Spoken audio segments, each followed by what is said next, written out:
먹어도 안전할까? 가끔 감자에 있는 이상한 점들을 보고 궁금해합니다. 여기 먹을 것인가 버릴 것인가를 결정하는 10가지 사실이 있어요. 매년 미국에서만 거의 6천만 톤의 음식이 낭비된다는 걸 알고 있었나요? 생각해보세요. 이 수치는 미국의 모든 음식의 거의 40%가 낭비된다는 것을 의미합니다. 사람들은 재료에 확신이 없으면 음식을 버립니다. 조심하는 것은 이치에 맞지만 만약 그 음식이 이상하게 보이기만 할 뿐 먹기에 안전하다면 어떨까요? 목록의 첫 번째 항목은 소고기입니다. 고기에 관해서라면 사람들은 각별히 조심하게 됩니다. 가게에서 소고기를 산다고 상상해보세요. 나중에 보니까 고기에 갈색 점들이 있다는 걸 알게 됩니다. 즉시 버리기 전에 제 말을 끝까지 들어보세요. 이건 정상적인 현상입니다. 사실 쇠고기 안에서도 갈색층을 볼 수 있어요. 밝은 빨간색은 신선한 고기를 의미하죠. 꼭 그렇다고 말할 수는 없어요. 고기가 처음 잘릴 때는 젓갈색이에요. 만약 고기가 빠르게 진공 포장된다면 그 색깔을 유지할 거예요. 하지만 고기가 15분 정도 공기에 노출되면 산소는 빨간색으로 보이는 변화를 일으킬 것입니다. 생화학적 반응이 시작될 때 붉은색은 갈색으로 변할 수 있어요. 이 작업은 몇 시간이 걸릴 수 있습니다. 식료품점의 직원들은 소비자들이 갈색을 띠는 소고기를 꺼린다는 걸 알기 때문에 밝은 빨간색을 얻기 위해 하루에도 몇 번씩 고기를 갈아요. 만약 쇠고기가 산소 투과성 플라스틱에 쌓여있다면 그것은 산소에 노출된 후에 밝은 빨간색으로 변합니다. 고기에서 냄새가 나지 않고 신선해 보이고 제대로 보관되었다면 먹어도 안전합니다. 새우 껍질 아래에서 어두운 선을 발견한 적이 있나요? 소고기와 비슷해요. 새우살의 검은 선은 자연적인 현상입니다. 새우를 물에서 꺼낸 후에 점차 발생합니다. 고기는 산소에 노출되면 검은색은 시간이 지남에 따라 더 선명해져요. 여기에도 동물의 패턴 자체가 하나의 요인이 될 수 있습니다. 이 검은 선들은 새우에서 자연적으로 발생하는 변색일 수 있습니다. 고양이를 생각해 보세요. 또한 다른 색깔의 패턴을 가지고 있지만 모두 같은 종입니다. 다음번에는 주방에서 작은 실험을 해보세요. 있습니다. 2마리의 새우를 나란히 놓고 새우의 색깔 패턴의 작은 차이를 관찰하세요. 새우는 더 이상 먹을 수 없게 되면 뚜렷한 악취가 나기 때문에 냄새와 맛이 신선하다면 버리지 마세요. 곰팡이 핀 요거트를 먹어야 할까요? 표면에 있는 녹색 물질은 입맛이 떨어지지만 그걸 퍼낸다면 아래에 있는 요거트는 깨끗한 것처럼 보일 거예요. 간단한 대답은 버리세요. 그 곰팡이는 위에서만 보이지만 아마 깊이 들어갔을 겁니다. 맛이 없을 것은 말할 것도 없습니다. 많은 곰팡이들은 무해하지만 어떤 곰팡이들은 독성 물질을 생산합니다. 녹색 곰팡이는 페니실름의 한 종류입니다. 이 단어가 친숙하게 들리나요? 항생제 페니실린에 사용된 것과 같은 종류의 곰팡이입니다. 너무 흥분하지 마세요. 곰팡이가 핀 요거트를 먹는다고 박테리아 감염이 마법처럼 치료되지는 않을 거예요. 그저 유제품을 망칠 뿐입니다. 2013년에 한 계열의 요거트와 관련된 발병이 있었습니다. 그 회사는 평소처럼 제품을 가게에 넘겼어요. 얼마 후 고객의 불만이 있었습니다. 요거트가 수프처럼 보였고 정말 오래된 맛이 났다고 했어요.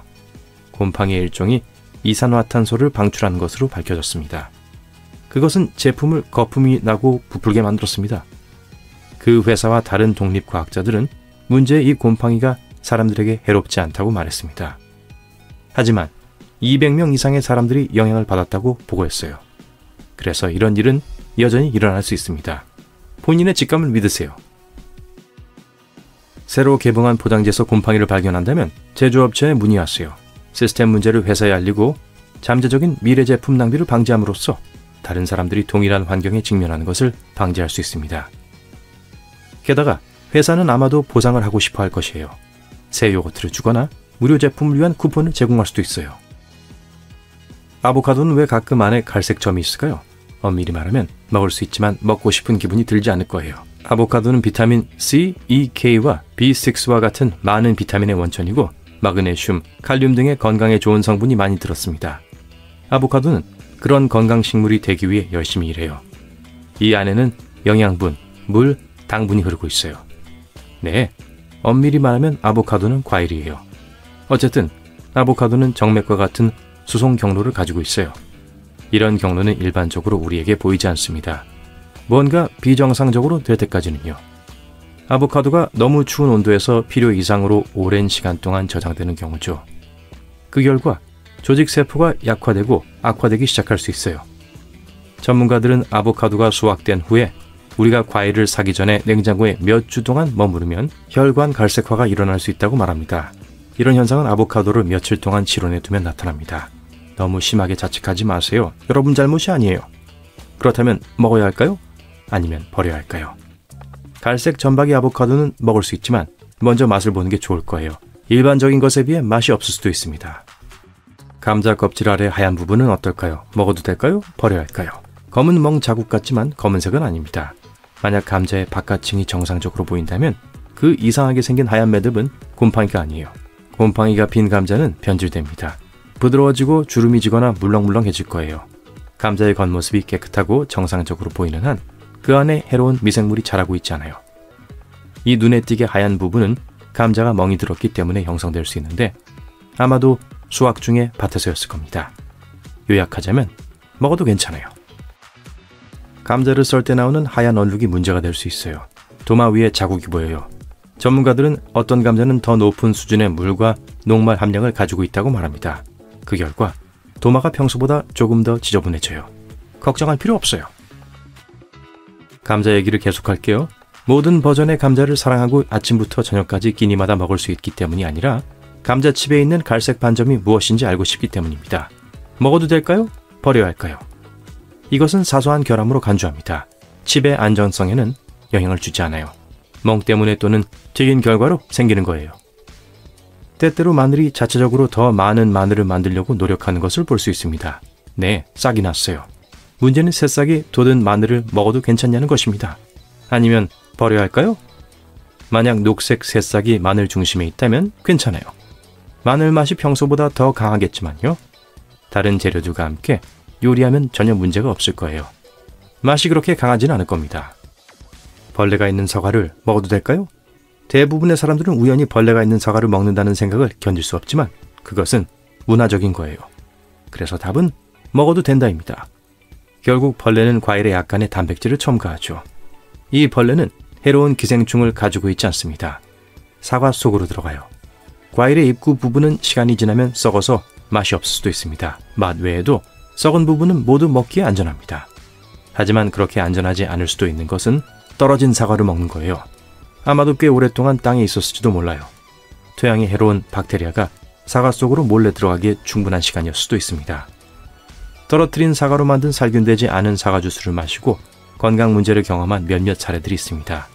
네, 해로운 박테리아에 오염된 사과들이에요.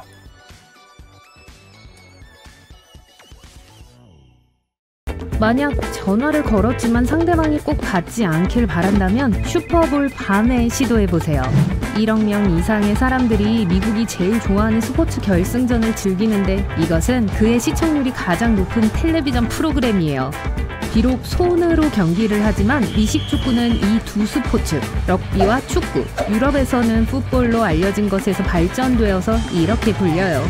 또 규칙에 큰 변화가 있기 전에 손과 발을 모두 사용해 경기를 했었어요. 1958년 NFL 챔피언십 경기는 지금까지 최초로 연장전에서 끝난 유일한 NFL 타이틀 경기였어요. 그날 밤 볼티모어 콜츠는 뉴욕 자이언츠와 경기를 하고 있었죠. 경기장에는 6만 8천 명의 팬들로 가득 찼고 또 수십만 명의 팬들이 NBC 채널에서 경기를 보고 있었어요. 어느 순간 군중들이 너무 난폭해져서 방송을 담당하던 MBC 케이블이 끊겼어요. 경기가 금방 곧 끝날 것만 같아서 당장 뭔가를 해야만 했어요. 그해 초 뉴욕타임즈는 제작자에게 그런 시나리오에 대안이 있는지 물었어요. 그는 웃으며 경기를 지연시키기 위해 아마 경기장에 누군가를 보내야 할 거라고 대답했어요. 그리고 바로 그렇게 했죠. 그들은 타임아웃 후에 업무 관리자를 보내 필드를 왔다 갔다 하도록 했어요. 경찰관들이 한동안 그를 쫓았고 다들 그 사람을 그저 소란스러운 팬일 거라고 생각했죠. 그런 식으로 타임아웃 중에 첫 경기를 뺀 방송을 MBC가 구했어요. 작전회의 없는 축구 경기는 상상하기 어려워요. 제 말은 모두가 동그랗게 빽빽하게 모여 전략을 논의하거나 서로에게 동기를 부여하거나 축하할 때를 말하는 거예요. 하지만 이건 갤러댓의 청각 장애인 쿼터백인 폴 허바드 덕분에 1890년대에 하나의 문화가 되었어요. 그는 다른 팀들이 자신의 손신호를 읽는 것을 원치 않아서 비밀을 보호하기 위해 팀원들을 촘촘히 원으로 모았죠. 1982년 스탠포드 카디널과 캘리포니아 골든베어스는 마지막 순간에 펼쳐진 경기 때문에 역사의 한 획을 그었습니다. 스탠포드가 20대 19로 앞섰고 4초밖에 남지 않았어요. 여러분은 그게 별거 아니라고 생각하겠지만 그 시간은 골든베어스가 역전하기에 충분했어요. 5번의 후방 패스를 했고 짠! 마지막 터치다운을 했어요. 25대 20으로 이겼어요. 프로 미식축구공과 달리 대학 경기에서 사용되는 공은 야간 경기 중에 공을 더 쉽게 발견할 수 있도록 한쪽 끝에 흰색 줄무늬가 칠해져 있어요. 유명한 스포츠 장비 회사인 윌슨은 1941년부터 NFL 경기에 공을 독점적으로 제공하고 있죠. 이제 매년 4,000개의 공을 생산해내요. 역사상 최초의 미식축구 경기는 러트거즈 대학과 프리스턴 대학 간의 경기였어요. 학생들 사이에 인기 있었지만 꽤 거친 스포츠가 되었어요. 어느 순간 공공장소에서 미식축구하는 게 금지되기도 했어요. 유명한 럭비 선수인 월터 캠프는 예일대 축구팀의 주장이 되어 승리했습니다. 그는 게임의 규칙을 바꾸고 오늘날 우리가 알고 있는 걸 많이 만들었어요. 엔드존까지 20야드 라인은 레드존으로 알려져 있어요. 빨간색은 방어를 위한 경고색이어서 그 이름으로 선택되었어요. 일단 공격수가 이 구역에 도달하면 최고로 득점하기 좋은 위치에 있는 거예요. 그리드 아이언 축구는 이 경기의 다른 이름이에요. 여기에 재밌는 이야기는 없어요. 그냥 운동장이 요리에 사용되는 석쇠 같아 보였기 때문이죠. 형제들이 슈퍼볼에 경기하는 NFL 팀을 감독하는 게 거의 불가능해 보였는데 2013년에 실제로 일어났어요. 짐 하보와 존 하보는 샌프란시스코 49어스와 볼티모어 레이븐스의 감독이었고 큰 경기장에서 서로 맞붙었어요. 그들의 부모님은 슈퍼돔에서 지켜보고 계셨죠. 큰 형인 존이 이겼어요. 둘은 경기 후 잠시 축하 인사를 나눴지만 그 후 몇 주 동안 서로 말을 하지 않았어요. 둘 다 그 경기가 감정적으로 아주 힘들었다는 걸 인정했어요. 1970년에 합병될 때까지 각자 챔피언이 있는 내셔널 미식축구 연맹과 미식축구 리그가 있었습니다. 그들은 새로운 구조에 대해 결정해야 했는데 합의를 보지 못했어요. 그래서 결국 어떻게 해결했는지 맞춰보실래요? 꽃병에 5가지 선택지를 넣고 무작위로 하나를 꺼냈어요. 캔자스시티의 라마 헌트 시장은 단돈 98센트짜리 장난감에서 영감을 받아 슈퍼볼이라는 이름을 만들었어요. 그의 아내가 텍사스주 댈러스에 있는 장난감 가게에서 그걸 발견했고 이 작은 공이 작은 집 위로 튀어 오를 수 있다고 말했어요. 모두가 이 아이디어를 좋아하지는 않았고 심지어 다른 이름을 위한 대회도 있었지만 장난감에서 영감을 받은 이름을 이길 만한 건 없었죠. 첫 번째 슈퍼볼은 1967년 1월 15일에 열렸습니다. 오늘날 VIP석을 사려면 1억 3천만 원 정도를 지불해야 하는데 비해 당시 티켓은 15,000원에 불과했어요. 그럼에도 경기가 있던 로스앤젤레스 메모리얼 콜로세움에는 빈자리가 많았죠. 장소는 경기 시작 6주 전에 선택했어요. 지금은 실제 경기 3년 전에 하는 걸로 알려져 있어요. 5번째 슈퍼볼 이후로 경기를 식별하기 위해 로마 숫자를 사용해왔습니다. 혼동이 생기는 걸 막는 데 도움이 되었죠. 예를 들어 슈퍼볼 2023은 그해 초에 개최되겠지만 시즌 대부분의 경기는 2022년에 플레이될 거예요. 유일한 예외는 슈퍼볼 50이었어요. NFL은 슈퍼볼 L로 명명한 게 티켓 판매를 감소시켰을지도 모른다고 생각했죠. NFL은 하프타임 쇼에서 공연하는 슈퍼스타 가수들에게 돈을 지불하지 않아요. 음반 판매량이 항상 경기 후에 급증하기 때문에 장기적으로 황금 시간대에 그곳에 출연하는 게 예술가들이 훨씬 더 많은 돈을 벌 수 있게 하죠. 그래도 쇼를 위해 준비해야 하는 비용을 충당하기 위한 돈은 받아요. 130억 원 이상이 될 수도 있으니까 결국 나쁘지 않은 거래죠. 각 슈퍼볼 팀은 108개의 공을 받아요. 그중 54개는 연습용 공으로 사용되고 나머지 54개는 실제 경기에서 사용돼요. NFL 경기의 하프타임은 보통 12분에서 15분이에요. 하지만 진행 중인 경기력에 따라 슈퍼 하프타임은 20분에서 30분 정도 돼요. 44회 경기에서 어떤 팀이 킥오프를 시작할지 결정하기 위해 뒤집은 동전은 지구를 도는 나사 우주선에서 11일을 보냈어요. 경기가 항상 공정하게 진행될 수 있게 경기장에는 다른 기능을 하는 7명의 관계자가 있어야 해요. 검은색과 흰색 줄무늬 셔츠로 그들을 알아볼 수 있어요. 이 중에 심판이 순위가 제일 높고 책임질 게 제일 많아요. 그러고 나서 심판, 후심, 선심, 사이드 저지, 라인 저지, 그리고 필드 저지가 있어요. 마이애미는 11번의 경기로 슈퍼볼을 가장 많이 개최했었어요. 그 다음으로는 10번 개최한 뉴올리언스예요. 보통 따뜻한 기후나 실내 경기장에서 열려요. 유일한 예외는 경기가 열릴 때의 온도가 섭씨 4도였던 뉴올리언스의 툴레인 스타디움에서의 경기였습니다. 애리조나 카디널스는 자기들이 대표하는 주보다 나이가 더 많아요. 이 팀은 1898년에 설립되었고 애리조나는 14년 후에 공식적으로 주가 되었습니다. 또한 NFL 역사상 가장 긴 기간 동안 포스트 시즌에서 단 한 경기도 이기지 못했죠. 51년을요. NFL은 우승팀에게 슈퍼볼 반지를 줍니다. 우승자들이 반지를 특별하게 만들 방법을 선택하기 때문에 반지는 절대 똑같지가 않아요. 그걸 디자인하는 데는 최대 4개월이 걸려요. 반지에는 일반적으로 팀 이름과 로고, 월드 챔피언 타이틀, 슈퍼볼 로고와 번호가 있어요. 팀은 선수뿐만 아니라 코치, 트레이너, 임원, 직원, 일반 임직원, 그리고 정선수와 코치까지 자기가 원하는 누구에게나 반지를 줄 수 있습니다. 그렇기 때문에 세트의 총 가격은 65억 원 정도예요. 그린베이 패커스의 45회 슈퍼볼 반지에는 100개 이상의 다이아몬드가 있었어요. 그중 13개는 1929년 이후 팀이 우승한 모든 타이틀을 상징합니다. 저도 직접 해봤어요. 팔꿈치를 최대한 세게 꼬집어보세요. 거의 고통이 느껴지지 않아요. 피부의 다른 부분들은 다양한 신경 말단을 가지고 있습니다. 우리 몸은 손상되면 위험한 곳일수록 통증에 더 민감하도록 설계됐어요. 몸의 주요 부분은 더 많은 신경말단이 있어서 우리가 좀 더 경계하고 자신을 보호할 수 있습니다. 팔꿈치처럼 두꺼운 피부에는 통증 감지가 더 적어요. 무언가에 팔꿈치를 부딪혔을 때 느끼는 그 찌릿찌릿한 이상한 느낌을 말하는 게 아니에요. 마치 팔 전체가 감전된 것 같죠? 전혀 재밌다는 생각은 들지 않지만 그 부분을 퍼니본이라고 부릅니다. 퍼니본은 사실 뼈가 아니에요. 척추에서 시작해서 목으로 팔꿈치를 통해 그리고 손가락으로 가는 신경입니다. 진짜 이름은 척골신경이에요. 팔에 있는 3개의 주요 신경 중 하나이고 손끝에 감각을 제공하죠.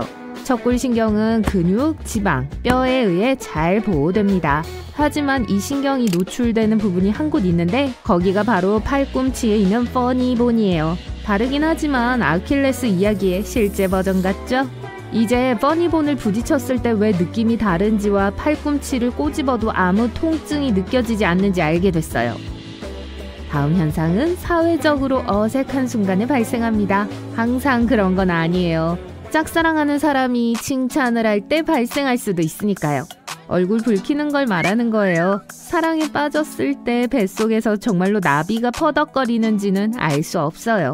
하지만 확실한 사실은 우리가 얼굴을 붉힐 때 위벽도 빨갛게 변한다는 거예요. 네, 제가 봤어요. 위벽은 안에 있는 산으로부터 위벽을 보호하는 조직입니다. 얼굴을 붉힐 때 피가 피부 표면으로 올라가기 때문에 얼굴이 붉어져요. 위도 예외는 아니죠. 이건 감정의 변화에 대한 자연스러운 생리적 반응이에요. 위에 대한 얘기가 나와서 말인데 위액은 강철 테이블을 녹일 수 있는 능력이 있습니다. 위산이 내장기관을 녹여버리고도 남는다는 뜻이죠. 다행히도 위벽은 이런 일이 일어나는 것을 막아줍니다. 세 번째 사실은 우리가 어둠 속에서 빛날 수 있다는 거예요. 아직 불을 끄지 마세요. 맨눈으로는 보일 수 없으니까요. 반짝이는 인체의 이러한 비주얼은 초민감 카메라로 감지됩니다. 일본 과학자들은 인간의 생물 발광 이미지를 최초로 포착했어요. 오직 초민감 카메라만이 우리 몸이 아주 적은 양의 빛을 방출한다는 걸 보여줄 수 있습니다. 왜냐하면 이 빛은 사람의 눈이 감지할 수 있는 것보다 1000배나 약하기 때문이에요. 사실 모든 살아있는 생물은 세포 안의 화학 반응 덕분에 적은 양의 빛을 생산합니다. 인간이 이 목록에 새로 추가된 거예요. 연구원들은 며칠 동안 지원자들의 상체를 사진으로 찍었습니다. 결과는 방출된 빛의 양이 24시간 주기를 따른다는 걸 보여줬어요. 늦은 오후에 가장 높고 늦은 밤에 가장 낮아요. 게다가 가장 밝은 빛은 뺨, 이마, 목에서 발산됩니다. 흥미롭게도 이것은 열 카메라에 잡힌 가장 밝은 영역과 일치하지 않아요. 아침에 낮보다 키가 조금 더 크다는 걸 알고 있었나요? 네, 제가 측정해봤어요. 사실 이 키 차이는 중력과 관련이 있습니다. 중력은 우리가 하루 종일 일어서거나 앉을 때 척추와 무릎의 연골을 압박해요. 하지만 누워있을 때 척추는 압력을 덜 받고 이완됩니다. 그래서 밤새 침대에서 휴식을 취한 후 아침에 일어났을 때 키가 더 큰 거예요. 키의 차이는 2.5cm도 안 되니까 이 정보를 듣고 누가 더 키가 큰지 내기하지 마세요. 재미있는 사실은 임무를 마치고 돌아온 우주 비행사들은 보통 지구에서보다 키가 몇 센티미터 더 큽니다. ISS의 중력이 부족하기 때문이죠. 하지만 그 키가 유지되는 건 아니에요. 다시 지구에 도착했을 때 중력은 서서히 평소의 키로 밀어내립니다. 이제 이미 언급했던 기관인 피부로 돌아가 볼게요. 네, 피부는 장기예요. 사실 피부는 몸에서 가장 큰 기관입니다. 몸무게의 약 15%를 차지해요. 피부는 몸을 덮는 것 외에 어떤 일을 할까요? 중요한 기능을 수행해요. 예를 들어 외부의 물리적, 생물학적 피해로부터 우리 몸을 보호합니다. 게다가 과도한 수분 손실을 방지해요. 인간의 몸이 또 어떤 놀라운 사실을 숨기고 있는지 궁금하네요. 하지만 이제 동물의 세계로 넘어가겠습니다. 올빼미는 눈알이 없어요. 대신 안관이라고 불리는 걸 가지고 있습니다. 막대 모양의 눈은 인간의 안구처럼 눈 구멍에서 움직이지 않아요. 그래서 올빼미는 주위를 둘러보기 위해 몸 전체를 움직여야 해요. 하지만 몸통을 움직이면 소리가 날 거고 다른 동물들이 그 소리를 들을 거예요. 그래서 올빼미는 270도로 목을 돌릴 수 있도록 진화했고 아주 조용히 움직여요. 그럼 문제가 뭘까요? 야간 시력은 가능한 한 많은 빛을 얻기 위해 큰 각막을 필요로 합니다. 그래서 늘보 원숭이와 안경 원숭이 같은 대부분의 야행성 동물들이 큰 눈을 가지고 있는 거예요. 올빼미의 경우 약간 다르게 작용합니다. 머리가 작기 때문에 그렇게 큰 눈은 안에 들어갈 수 없을 거예요. 올빼미는 안구는 없지만 세 쌍의 눈꺼풀을 가지고 있어요. 한 쌍은 눈 깜빡임용, 한 쌍은 수면용, 마지막 한 쌍은 안관 청결 유지용입니다. 올빼미도 그걸 알고 있겠죠? 야행성 동물에서 우리에게 더 친숙한 동물로 넘어갈게요. 야옹! 고양이는 공기 중에서 향기를 맛볼 수 있는 추가 기관을 가지고 있습니다. 이 기관은 야콥슨 기관 또는 서골비 기관이라고 불립니다. 야콥슨 기관은 고양이의 비강 안에 위치하고 입천장으로 통해요. 이 기관은 뇌로 직접 이어지는 신경을 사용하여 특정 화학물질을 감지할 수 있습니다. 하지만 보통의 냄새가 아니에요. 야콥슨 기관의 냄새 수용체는 일반적인 냄새를 잡기 위해 설계된 것이 아닙니다. 냄새가 전혀 없는 화학물질을 탐지해요. 즉, 고양이는 감지할 수 없는 냄새를 감지할 수 있어요. 이것뿐만이 아니에요. 야콥슨 기관은 후각을 증가시킵니다. 예를 들어 아기 고양이들이 엄마의 젖을 찾아야 해요. 2마리의 어미 고양이와 4마리의 아기 고양이가 있다고 상상해보세요. 아기 고양이들은 후각의 도움으로 엄마와 다른 고양이를 구별할 수 있어요.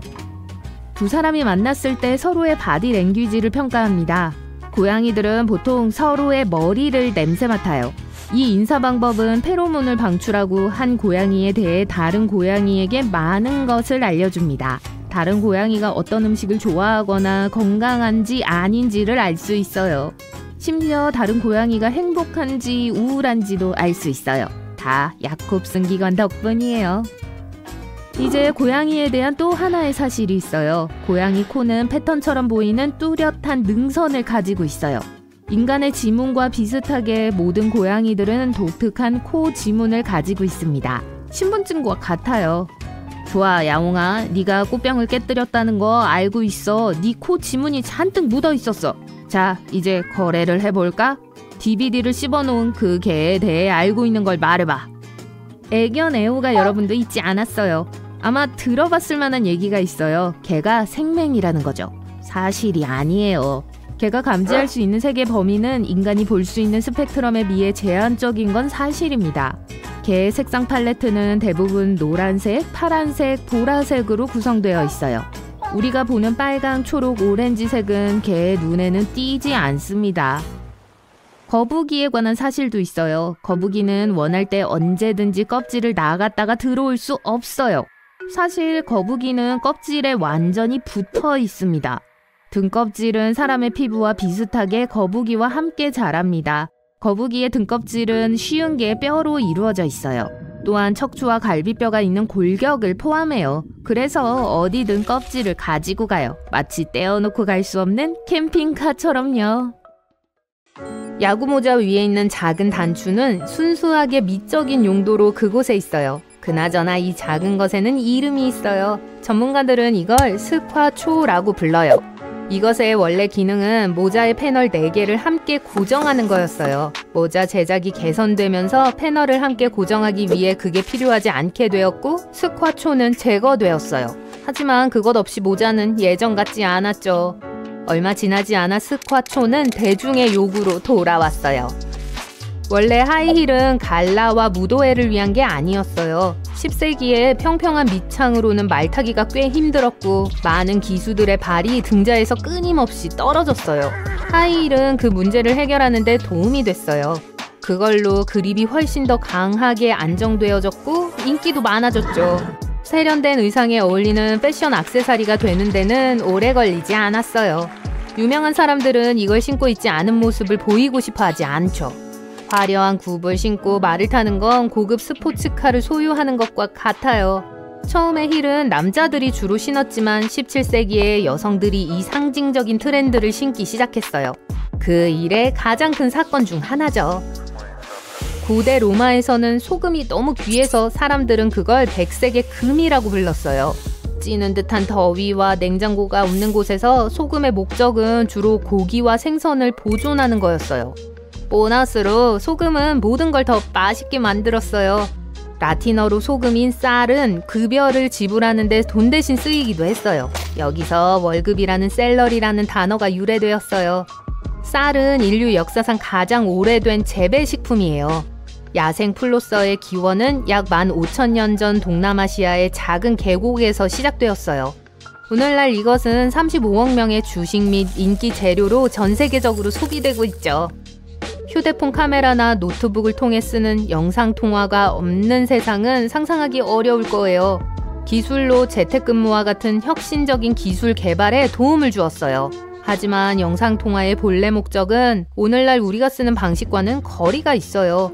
이 기술은 커피가 아직도 주전자 안에 있는지 확인하기 위해 도입됐어요.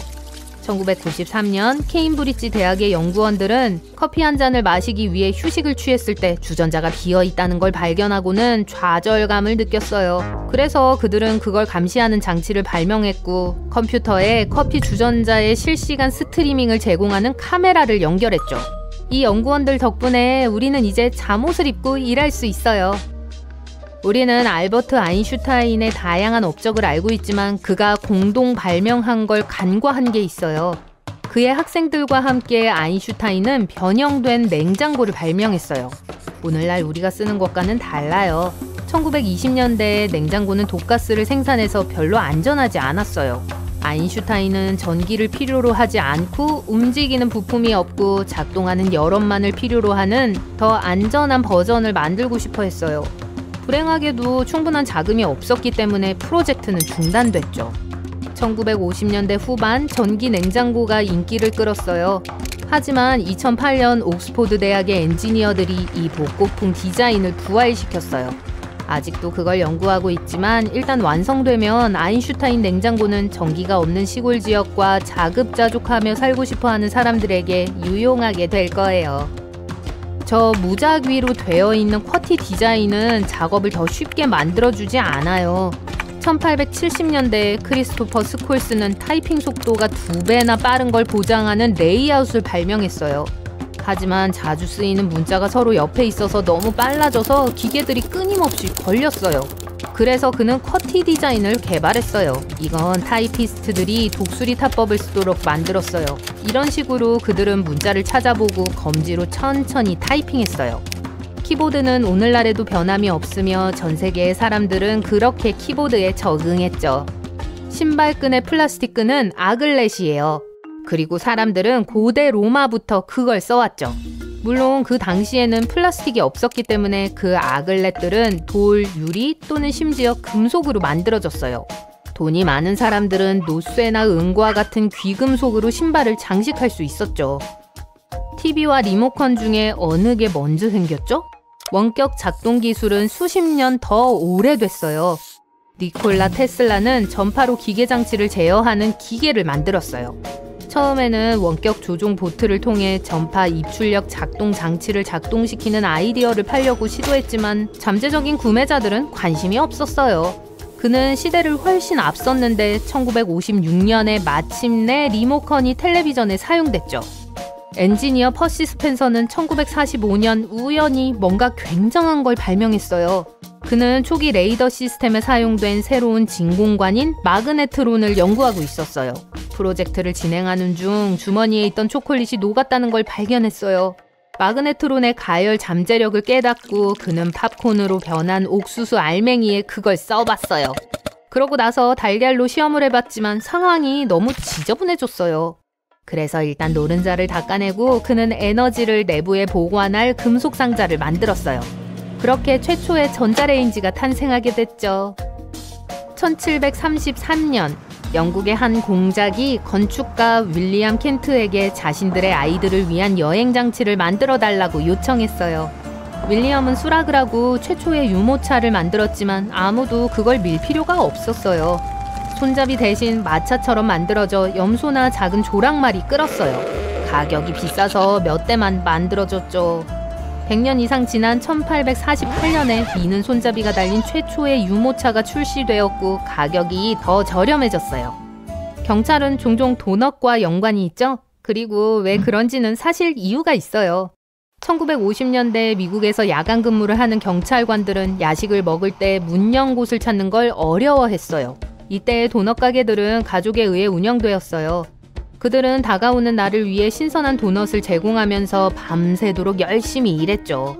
상점은 밤에 취약해 둘은 완벽한 상호관계를 이뤘는데 경찰에게는 음식물을, 상점에는 추가적인 보호를 해줬죠. 뽁뽁이 포장지는 긴장 완화에 좋은 원천이며 섬세한 포장에도 도움이 되죠. 1957년 두 엔지니어가 두 개의 샤워 커튼을 접착제로 붙여서 사이에 기포를 가뒀어요. 이게 최초의 뽁뽁이가 만들어진 방법이에요.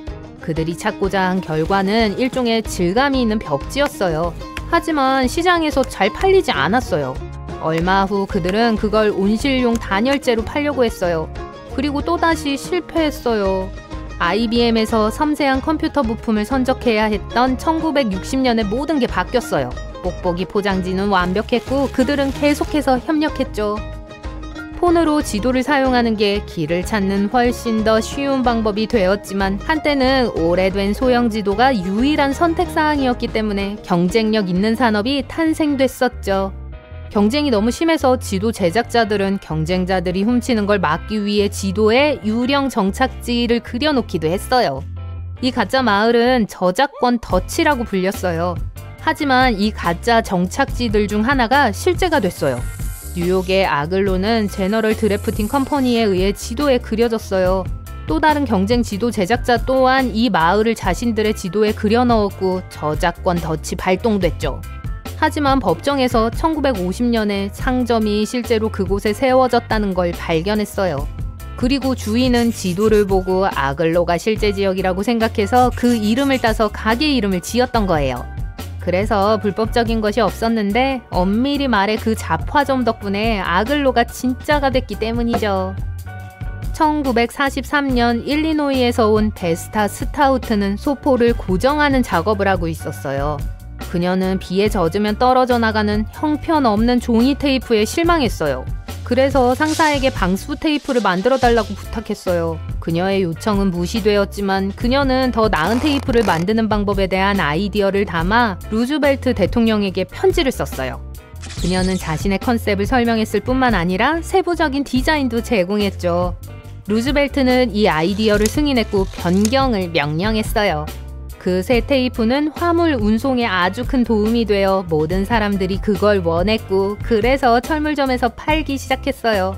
1950년대 많은 사람들이 그걸로 에어 덕트를 감쌌고 그때부터 교묘하게 덕트 테이프라는 이름이 붙었어요. 그래도 끈적끈적한 쪽의 접착제가 춥고 더운 온도에 적합하지 않아 테이프가 떨어졌어요. 그럼에도 불구하고 사람들은 거의 모든 것에 이 테이프를 계속 쓰고 있어요. 여러분은 아이슬란드 음식 박람회에 있는데 그걸 처음으로 직접 보게 돼요. 화산빵이요. 한 조각을 먹는데 이상하게도 진짜로 맛있어요. 이게 어떻게 되는지 확실하지 않아서 여러분은 빵 굽는 과정을 살펴봐요. 여기 부엌 정말 이상하게 생겼는데요. 저만 그런가요? 빵 굽는 곳이 자연, 특히 온천이 있는 들판에 있어요. 땅에서 출렁이는 뜨거운 증기에 화상 입지 않게 발밑을 조심하는 게 좋을 거예요. 지금 지역 제빵사가 전통 호밀빵 레시피를 여러분에게 공유해요. 호밀가루 확인, 이스트 확인, 그걸 모두 섞어서 금속 냄비에 부어요. 다음은 구울 냄비를 놓을 구멍을 파는 거예요. 땅에서 물이 끓어나온 걸 볼 수 있을 때까지 약 40cm 정도 땅을 파요. 만약 현지인처럼 하고 싶다면 손가락으로 수온을 확인하면 돼요. 이런, 뜨거워요. 사실 땅은 용암에 의해 가열되고 있어요. 아이슬란드는 한 번에 30개 이상의 활화산이 있는 세계에서 가장 화산 활동이 많은 지역 중 하나예요. 빵을 화산성 토양에 묻은 후 거기에 두고 준비될 때까지 24시간을 기다려요. 다음날 빵이 완전히 구워졌고 아주 맛있어요. 그리고 제일 좋은 점은 여러분이 방금 고대 아이슬란드의 전통에 참여 있다는 거예요. 사람들은 적어도 1800년대부터 이걸 해왔어요. 여러분이 박물관에서 일하는 첫날이고 맡은 임무가 투탕카멘의 마스크를 청소하는 거라고 상상해 봅시다. 청소도구를 챙겨서 그리고 이럴 수가. 방금 여러분이 투탕카멘의 수염을 부러뜨렸어요. 누구에게도 이런 일이 일어나지 않길 바래요. 하지만 이건 사실 실화예요. 2014년 이집트 박물관의 한 직원이 투탕카멘의 마스크에 턱 수염을 쳐서 떨어뜨리고 아무도 눈치채지 못하길 바라면서 다시 붙였어요. 이 마스크는 1922년에 발견되었고 우리 인류 문명의 10대 상징 중 하나로 여겨지고 있어요. 그리고 이 이야기의 제일 좋은 부분이요? 2016년이 되어서야 역사가들이 이 형편없는 접착제를 발견했어요. 그래서 만약 여러분이 2004년과 2016년 사이에 박물관을 방문했다면 접착제로 붙여진 턱수염을 봤을 거예요. 제가 사하라라고 하면 뭐가 떠오르나요? 무한한 사막의 풍경, 맞죠? 과학자들에 의하면 사하라가 늘 사막인 건 아니라고 해요. 때때로 녹색이 돼요. 하지만 이건 아마 평생 보지 못할 거예요. 만년마다 사하라 사막은 모래가 무성한 녹색 초목과 반짝이는 호수에 자리를 내주는 습한 시기를 거쳐요. 이건 전 세계의 다양한 날씨 패턴에 영향을 미치는 지구축의 기울기 때문에 발생해요. 여러분 열대우림에 둘러싸인 스핑크스를 상상할 수 있나요? 정말 놀랍죠? 그리고 사하라 이야기가 나왔으니 말인데요. 여러분이 기원전 1800년으로 거슬러 올라갔다고 칠게요. 만약 시간을 잘 맞췄다면 여러분 다슈르시에 있는 소위 검은 피라미드의 건설을 볼 수 있을지도 몰라요. 이건 유명한 기자의 피라미드가 아니지만 마지막 안식처라는 비슷한 목적을 취하고 있어요. 1892년 그 지역을 발굴하던 고고학자들은 수세기 동안 사라졌었던 검은 피라미드의 중요한 부분을 발견했어요. 작은 피라미드로 불리는 벤벤은 고대 이집트 피라미드의 끝이었어요. 벤벤은 보통 석회암으로 된 고체 덩어리로 이루어졌어요. 대부분은 금으로 덮였고 매일 태양으로부터의 첫 번째 광선을 반사했어요. 누가 타임머신 좀 가져와 줄래요? 아주 매운 걸 먹었을 때 볼이 빨개졌던 걸 기억하나요? 분명 그 일이 새들에게도 일어날 수 있어요. 예를 들어 카나리아는 고추를 먹은 후에 색을 바꿀 수 있어요. 이 새들은 먹이에 따라 색조를 바꿀 수 있는 특별한 색소를 갖고 있어요. 그래서 만약 노란 카나리아가 빨간 고추를 먹는다면 주황색이나 빨간색으로 변할 수 있어요. 돌이 스스로 땅에서 움직일 수 있을까요? 캘리포니아 레이스트랙 플라야를 방문한다면 그런 인상을 받을 수 있어요.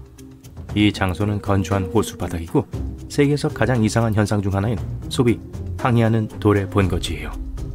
혼자 돌아다니면서 460m나 되는 흔적을 남기는 45kg짜리 바위를 생각해보세요. 1900년대에 발견되었고 최근까지 이게 이동하는 동안 현장에 있을 만큼 운 좋았던 사람은 없었어요. 많은 관찰과 연구 끝에 과학자들이 이 미스터리를 풀게 된 건 2014년이에요.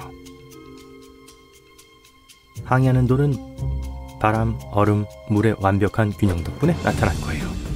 비가 올 때 땅에 떨어진 물이 얼어서 지면의 얼음막을 형성해요. 바람이 불면 바위들은 호수 바닥을 따라 항해하면서 쉽게 밀려가요. 하지만 레이스트랙 플라야를 방문한다면 바위들을 건드리지 마세요. 프랑스 서부해안에 여러분은 아일랜드 레섬으로 알려진 휴양지 명소가 있을 거예요. 경치가 좋은 풍경과 아름다운 해변을 찾는 관광객을 끌어들이지만 이걸로만 유명한 게 아니에요. 그곳에서는 두 개의 다른 파도 패턴이 서로 충돌할 때 생겨나는 놀라운 현상이 일어나요. 교착 해면이라고 불리는 거예요. 마치 바다가 수백 개의 정사각형으로 나뉘어진 바둑판 같아 보여요. 그리고 아니요, 이건 착시 현상이 아니에요. 교착 해면은 다른 성질의 물이 만나는 곳에서만 발생해요. 여행객이 레에서 교착 해면을 본다는 건 아마도 근처에 다른 바다에 폭풍이 있다는 걸 의미할 거예요. 이 폭풍 우치는 물은 해류의 도움을 받아 이동해 레의 물과 만나 이 이상한 모양의 역조를 만들어내요. 그리고 이 섬과 이스라엘을 제외하고 이걸 볼 수 있는 곳은 이 세상 어디에도 없어요. 다음 장소는 여러분을 소름 돋게 하거나 그 이상함에 경탄하게끔 만들어요. 여러분이 방문하는 시간에 따라 다를 거예요. 폴란드의 그리피노라는 작은 마을 옆에 여러분은 아주 특이한 광경을 발견하게 될 거예요. 각각의 나무들의 밑부분이 구부러져 있는 소나무 숲이에요. 낮에 거길 방문한다면 여러분이 이 나무들의 예리한 90도 곡선에 매료될 거예요. 예를 들어 소풍을 가기로 했다면 그 나무 몸통을 의자로 쓸 수도 있을 거예요. 하지만 밤의 현장을 방문하는 건 여러분을 오싹하게 만들 거예요. 옅은 안개가 주위를 맴돌면서 숲을 달갑지 않은 곳으로 만들어요. 나무들이 왜 그런 형태로 있는지 과학으로는 아직 설명하지 못해요.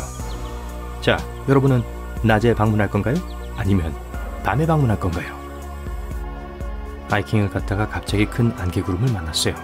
이게 여러분의 사진 촬영을 망칠 수도 있지만 여러분이 바랄 수 있는 게 한 가지 있어요. 안개 낀 날은 흰 무지개로 달려져 있는 안개 무지개라고 불리는 현상이 일어나기에 완벽한 조건이에요. 이건 0.05mm보다 작은 안개를 일으키는 수많은 작은 물방울 때문에 일어나요. 그래서 다양한 색의 무지개 대신 빨간색의 바깥쪽 가장자리와 푸르스름한 안쪽 가장자리가 있는 투명한 무지개가 생기죠. 이제 여러분이 유럽의 작은 마을을 배회하고 있다고 합시다. 100년 된 건물들과 좋은 여름 날씨를 감상하고 있어요. 배가 고파져서 친구가 추천한 식당 이름을 구글맵에 입력하기로 해요. 걸어서 10분 거리에 있네요. GPS의 파란 점을 따라 목적지에 도착해요. 빠르고 쉽네요. 우리 모두 이 무료 기술을 사랑하잖아요. 그쵸? 하지만 만약 이걸 작동시키는 인공위성을 유지하기 위해서 미국이 매일 27억 원 이상을 지출하고 있다고 말한다면요? 네, 그 가격 맞아요. 그리고 이를 실행하기 위해 16조 원 이상을 지출해요. 천연 눈덩이라고 불리는 것에 대해 들어본 적 있나요? 이건 자연이 정말 완벽하다는 증거가 될 수 있어요. 2016년 시베리아 북서쪽에 있는 오브만의 해변이 거대한 눈덩이로 가득 찼었어요. 직경이 최대 1m인 공들을 상상해보세요. 이 드물지만 아름다운 자연현상은 작은 얼음 조각이 강한 바람과 물에 의해 굴러갈 때 일어나요. 더 멀리 구를수록 더 많은 얼음이 모여 얼음이 더 많이 닦여요. 결국 거대하고 완벽한 눈덩이가 되는 거죠. 그 자체만으로도 꽤 놀라워 보이지만 수백 개가 같이 있는 것은 꽤 멋진 장관이에요. 어둠 속에서 빛을 내는 상어들이 있는데 예를 들어 복상어가 그래요. 수면 아래에 거의 518m 깊이의 어두운 바다에 살아요. 아무도 이유는 정확하게 모르지만 이들은 다른 복상어들만 볼 수 있는 형광빛을 발산해요. 과학자들은 노란빛을 차단하는 필터를 사용해서 그 빛을 감지했어요. 그들은 이게 이 큰 물고기들이 친구들과 소통하는 방법일 수도 있다고 생각하고 있어요. 이 빛은 상어가 미생물 수준에서 감염과 싸우는 걸 도와요. 찌르레기는 서로를 알아보는 데 사용하는 비밀 암호가 있어요. 이 새는 다른 종의 새 둥지에 알을 낳기 때문에 특별한 종류의 기생조류예요. 어린 찌르레기는 자신들만이 아는 비밀 암호와 같이 자기 종의 노래를 인식하는 내부 메커니즘을 갖고 있어요. 그렇게 해서 자기와 같은 종을 찾을 수 있어요. 회색곰은 믿을 수 없을 정도로 강한 턱힘을 갖고 있어요. 귀여워 보일 수 있지만 이 덩치 큰 녀석이 가까이 있다면 날카로운 발톱과 특히 입으로부터 손이 닿지 않는 곳에 있는 게 좋아요.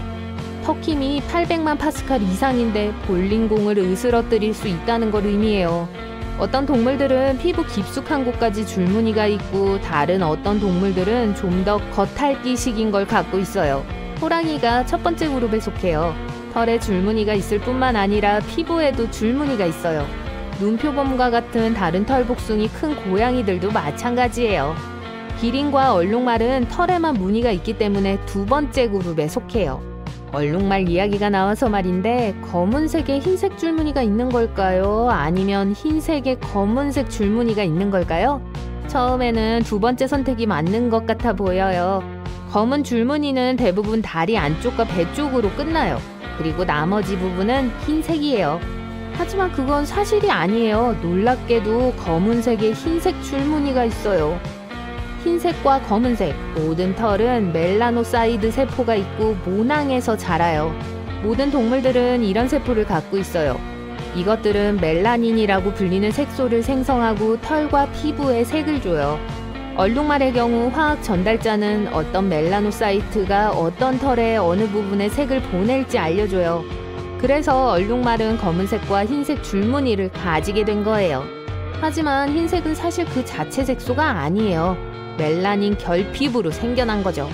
그래서 검은색이 얼룩말의 기본색인 거예요. 코알라는 범죄 현장을 오염할 수 있을 정도로 우리와 아주 비슷한 지문을 갖고 있어요. 인간과 공통점이 많은 것 같진 않은데 손을 자세히 보세요. 독특한 고리와 아치가 있으니까 만약 코알라가 불법적인 일을 하기 원한다면 장갑을 끼는 게 좋을 거예요. 달랑개는 자기가 별로 좋아하지 않거나 위협적으로 느끼는 것 근처에 있을 때 으르렁거려요. 배에 있는 이빨로 그렇게 하죠. 우선 집게발을 보여줌으로써 여러분이 뭔가를 시도하려 한다면 스스로를 방어할 거란 걸 알려줘요. 만약 그게 효과가 없다면 개처럼 무시무시한 으르렁거리는 소리를 낼 거예요. 하지만 그 소리는 달랑개 배 안에 있는 길고 단단한 이빨 3개를 문질러서 나오는 거예요. 달랑개는 먹이를 갈 때도 같은 소리를 내요. 이빨 이야기가 나와서 말인데 일각 돌고래의 엄니가 사실 안쪽에서 나온 치아라는 걸 알고 있었나요? 대부분의 다른 고래들과는 달리 일각 돌고래만이 큰 엄니 또는 턱 안쪽에서 자라는 이빨을 갖고 있어요. 최대 1000만 개의 신경 말단이 있고 보호되지 않아서 엄니는 모든 접촉에 아주 민감하다는 걸 의미해요. 엄니에는 보통 신경 말단이 많지 않기 때문에 거의 피부 조각과 비슷해요.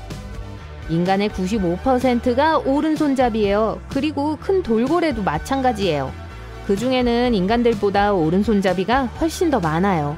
한 연구에서 과학자들은 큰 돌고래가 99% 이상 왼쪽으로 돈다는 걸 발견했는데 그 뜻은 오른손잡이라는 걸 의미해요. 큰 돌고래는 오징어, 새우 또는 더 작은 물고기와 같은 먹이를 사냥할 때 오른쪽 면과 오른쪽 눈을 해저에 더 가까이 둬요. 바다에서 온 더 멋진 사실들이에요. 혹등고래가 먹이를 쫓을 때 거품을 사용하는 걸 알고 있었나요? 혹등고래가 얼마나 큰지 고려해 볼 때 특별한 방법이 필요 없을 거라고 생각할지도 몰라요. 하지만 바다에서 먹이를 찾아 잠복할 때 이 고래들은 팀을 이뤄 거품 그물이라는 기술을 써요. 위쪽으로 나선형으로 헤엄치는 동안 물속에서 거품을 내요. 이 거품들은 물고기가 탈출하는 걸 어렵게 만들죠. 길들여진 고양이에 대한 가장 오래된 증거는 12,000년 전으로 거슬러 올라가요. 연구원들은 거의 20년 전에 키프로스의 고대 마을을 파헤칠 때 이걸 발견했어요. 인간의 뼈 바로 옆에서 고양이 뼈를 발견했는데 그건 그들의 삶이 끝날 때도 서로 가까이 했었다는 걸 암시했어요.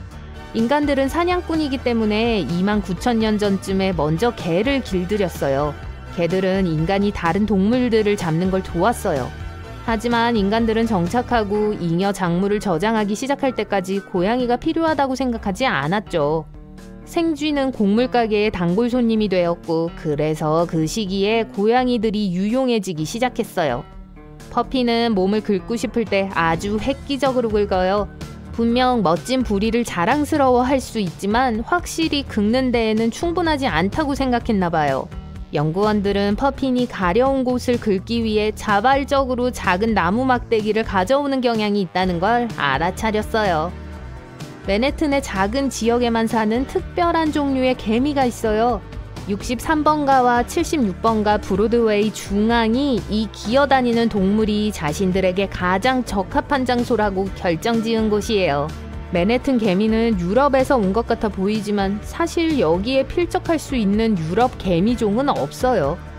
해리포터 팬 여러분들, 초콜릿 개구리라는 게 있다는 걸 믿을 수 있나요? 꼭 그렇진 않지만 그래 보여요. 뉴기니 호수가 항상 분리되어 있던 건 아니에요. 약 12,000년 전에 해수면이 상승하면서 그들을 갈라놓기 전까지 수백만 년을 함께 보냈었죠. 오랫동안 같이 했었기 때문에 녹색 나무 개구리를 포함해 몇몇 동물들과 식물들은 여전히 두 지역 모두에 살고 있어요. 이 개구리들은 정말 멀리까지 퍼졌고 많은 악어들로 둘러싸인 덥고 습한 지역에 사는 그중 일부의 개구리들은 진짜 초콜릿으로 만들어진 것처럼 보여요. 우린 모두 플라밍고의 특유의 색에 대해 알고 있지만 사실 분홍색이 아니에요.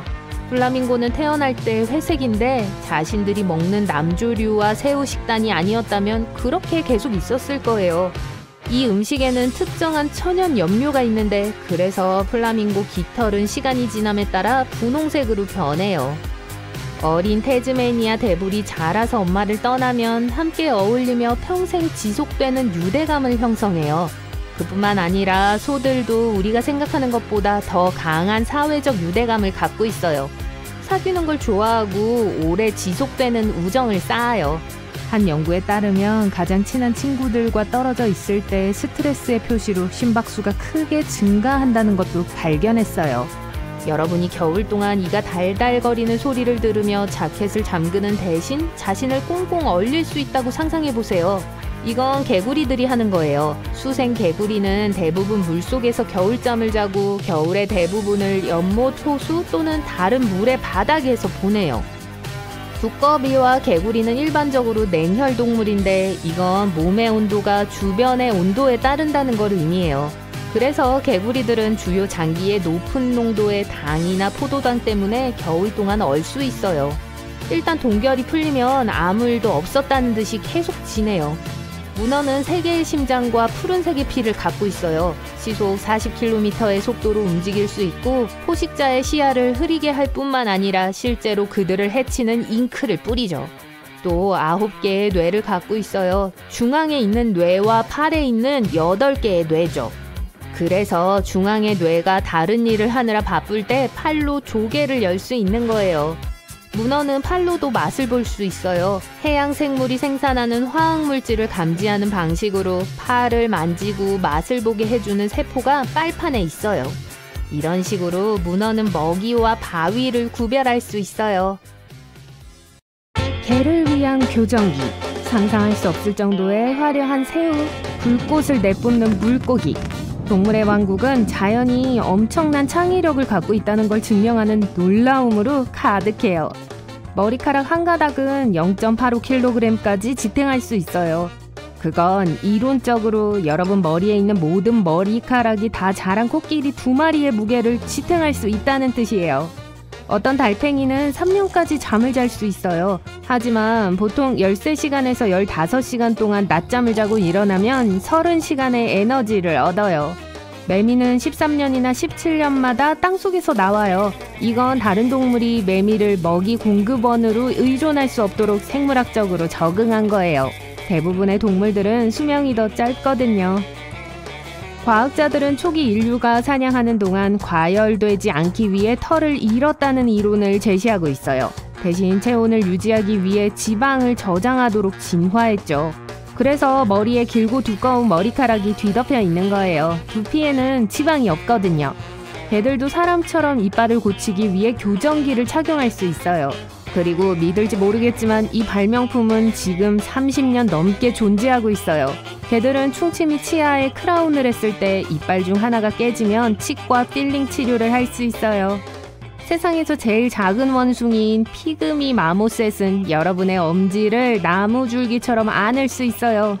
부엉이는 파란색을 볼 수 있는 새예요. 그리고 사실 인간처럼 눈알을 갖고 있진 않아요. 눈 튜브에 더 가깝죠. 왜냐하면 우리 눈처럼 눈구멍 안에서 움직일 수 없고 머리 전체를 돌려야 하거든요. 나비는 발로, 뱀은 혀로, 문어는 팔로 냄새를 맡아요. 지하엔 장님 쥐가 살며 터널 벽에 무리를 부딪히면서 서로 정보를 보내요. 술록은 계절에 따라 눈색이 변해요. 여름에 눈은 황금색이고 겨울에는 파란색이에요. 벌들은 흔드는 춤으로 다른 벌들에게 꽃가루의 공급원 위치를 알려줘요. 기록된 가장 빠른 인간의 펀치는 시속 72km예요. 갯가재는 시속 80km로 공격해요. 또 이 생물들의 눈에는 인간은 3개인데 비해 빛에 민감한 16개의 원뿔이 있어요. 그리고 그것 덕분에 우리 인간은 상상할 수도 없는 색을 볼 수 있어요. 우리 눈에도 갯가재는 화려한데 갯가재끼리 서로를 어떻게 볼지 상상을 뛰어넘어 환상적일 것 같네요. 하지만 딱총새우는 물속에서 흰 뜨거운 기포를 만들 정도로 빠르게 큰 오른쪽 집게를 닿는 힘으로 천적을 이겨요. 그리고 말 그대로 뜨거워요. 이 작은 기포의 온도는 순간적으로 거의 태양 표면의 온도에 도달해요. 우리가 아는 가장 오래된 나무는 무드셀라라고 하는데 4700살이에요. 기원전 27세기의 묘목이었죠. 돌고래는 뇌의 한 부분이 휴식을 취하는 동안 다른 한 부분은 정신을 바짝 차리고 잠을 자요. 말은 저와 여러분처럼 심장이 하나예요. 하지만 발바닥에 제차라고 불리는 심장 같은 기관이 있는데 이게 말이 설 때마다 다리 위로 피를 뿜어 올려줘요. 많은 종류의 해마들이 카멜레온과 비슷해요. 색을 바꾸는 능력뿐만 아니라 두 눈이 서로 독립적으로 움직인다는 점에서도 닮았어요. 어떤 해마는 마음대로 색을 바꿀 순 없지만 서식지와 섞일 수 있는 색을 갖고 태어나요. 예를 들어 산호에는 빨간색, 조류에는 녹색이요. 아기 홍학은 회색을 띠는 흰색이에요. 홍학이 먹는 조류와 해산물은 카로티노이드라는 물질을 함유하고 있고 그 덕분에 시간이 지남에 따라 홍학은 분홍색 깃털을 가지게 되죠. 당근에 있는 것과 같은 물질이며 이걸 너무 많이 먹으면 여러분의 피부는 주황색으로 변할 수 있어요. 얼룩말의 흑백은 포식자로부터 숨는 데 도움이 안 돼요. 이게 하는 일은 체체파리아와 같은 위험한 곤충이 무는 걸 피하는 데 도움을 줘요. 파리가 얼룩말을 보지만 다가가면 옆을 지나치거나 말과 부딪혀 튕겨져 나가요. 아무도 왜 그런 일이 일어나는지 정확히는 몰라요. 한 이론은 얼룩말의 흑백의 털이 곤충들을 혼란스럽게 하는 착시 현상을 일으킨다고 해요. 큰 키와 좋은 시력 덕분에 기비는 멀리서 다가오는 위험을 볼 수 있어요. 머리가 감시탑 같은 거죠. 그리고 아주 특이한 방식으로 서로에게 위험을 경고해요. 낮은 콧소리의 도움으로 말이죠. 갈매기는 소금물을 먹을 수 있어요. 눈 근처에 소금을 분비해내는 분비선이 있어요. 이 분비선들이 바닷물을 매우 빠르게 정화시켜요. 그리고 짠 잔여물은 콧구멍을 통해 나와요. 아마도 세상에서 제일 불가능한 생물은 해파리일 거예요. 눈, 귀, 코와 같이 우리에게 익숙한 감각기관이 없는 데다가 골격도 없고 가장 중요한 건 뇌나 심장이 없어요. 몸이 거의 물로 이루어져 있는데 바다에서 해파리를 꺼내서 해안가에 두면 해파리는 곧 녹아요. 동시에 안전한 환경에서 영원히 살 수 있는 해파리종도 있어요. 투국의 눈은 머리 측면에 2개, 껍데기 위에 5개, 입 근처에 2개, 그리고 꼬리에 1개가 더 있어요. 마지막 건 광수용기로 쓰여요. 햇빛을 포착하고 개에게 밖이 낮인지 밤인지 알려줘요. 쨍쨍 내리쬐는 태양 아래에서도 하마의 피부는 타지 않아요. 왜냐하면 자신만의 자외선 차단제를 생산해내기 때문이죠. 온몸을 덮는 일종의 분홍색 땀이에요. 캥거루쥐는 물 없이도 몇 년을 살 수 있고 가끔 평생을 살 수도 있어요. 캥거루쥐는 극도로 건조한 사막에 사는데 먹이인 씨앗과 식물로부터 필요한 모든 물을 얻어요. 바실리스크 이구아나는 물 위로 달리는 묘한 능력을 갖고 있어요. 우선 뒷발에는 물속에서 펼쳐질 수 있는 긴 발가락이 있어요. 그 결과 도마뱀의 발은 물과 더 넓은 표면과 접촉하게 돼요. 그런 다음 물 위를 달릴 때 믿을 수 없을 정도로 빠르게 다리를 펌프질해요. 이게 물에 빠지지 않도록 이들을 수면에 있게 해주는 작은 공기 주머니를 만들어내요. 카디날피쉬는 다 이유가 있어서 불꽃을 뱉는다 라는 소리를 들어요. 이 작은 생물이 동물성 플랑크톤의 일종인 패충류를 너무 많이 마구 먹으면 생물 발광 때문에 물고기의 몸 안에서 빛이 나기 시작해요. 그 결과 포식자들에게 노출되면서 카디널 피쉬는 눈에 더 띄게 되죠. 그래서 이 물고기가 패충류를 뱉어내는데 그게 마치 푸르스름한 불의 폭발을 내뿜는 것과 같아 보여요. 주머니쥐는 뱀독에 면역이 있어요. 비밀은 이 생물들이 위험한 화학물질을 중화시키는 걸 돕는 펩타이드예요. 뱀들이 주머니쥐 식단에서 가장 인기 있는 간식인 이유죠. 미어캣은 눈 주변에 어두운 반점이 있지만 이 검은 반점이 단지 이 동물들을 더 사랑스럽게 만들기 위해 있는 게 아니에요. 내장된 선글라스 역할도 해요. 반점 위에 있는 어두운 색의 털은 이글거리는 태양을 차단해 미어캣은 하늘을 똑바로 바라볼 수 있어요. 게다가 새들과 다른 포식자들을 감시하는 보초병은 위험을 쉽게 알아차리고 동료들에게 경고할 수도 있어요. 연어는 대부분의 운전자들을 무한하게 할 수 있는 숙련된 항해사예요. 하지만 이 경쟁은 공정하지 않아요. 연어는 지구의 자기장을 감지할 수 있고 길을 잃었을 때 이 지식을 이용할 수 있거든요. 딩고는 사람처럼 돌아가는 손목을 갖고 있어요. 이게 나무에 오르고 먹이를 잡기 위해 발을 손처럼 쓰고 심지어 문을 여는 데 도움을 줘요. 해면치레는 동물의 왕국에서 스타일의 아이콘이에요. 자신만의 모자를 만들기 위해 바다 해면을 파고 잘라요. 하지만 이 모자의 목적은 보호예요. 해면치레는 포식자들로부터 숨고 물리는 것으로부터 자신을 보호하기 위해 그걸 써요.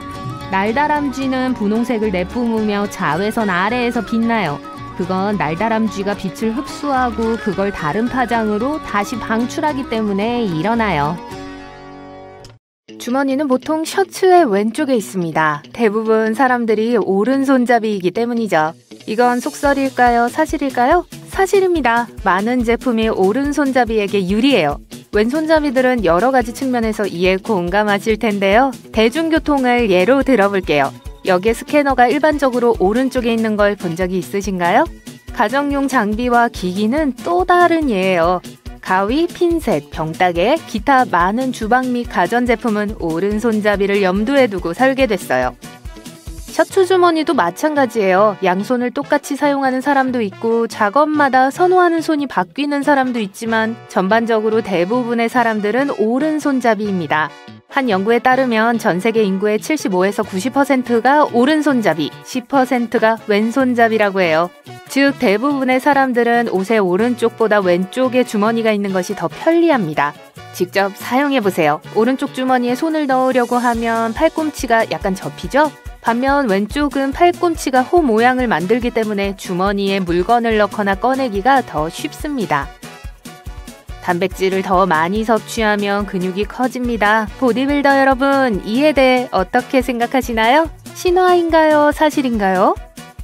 이건 잘못된 상식이에요. 단백질을 섭취하는 것이 더 큰 근육을 만드는 데 필수적이라는 것은 사실입니다. 단백질은 신체의 구성요소니까요. 하지만 필요 이상으로 많이 섭취하는 것은 소용이 없어요. 모든 사람은 하루에 8잔의 물을 마셔야 합니다. 이게 속설이라고 생각하세요? 사실이라고 생각하세요? 이건 잘못된 상식입니다. 따라서 권장량보다 물을 적게 마신다고 해서 자책하지 마세요. 8잔은 마법의 숫자가 아니에요. 수분 섭취량은 사람마다 다릅니다. 매일 마셔야 하는 물의 양은 활동량과 운동 수준에 따라 달라요. 거주지의 온도도 이 수치를 결정하는 데 영향을 미칩니다.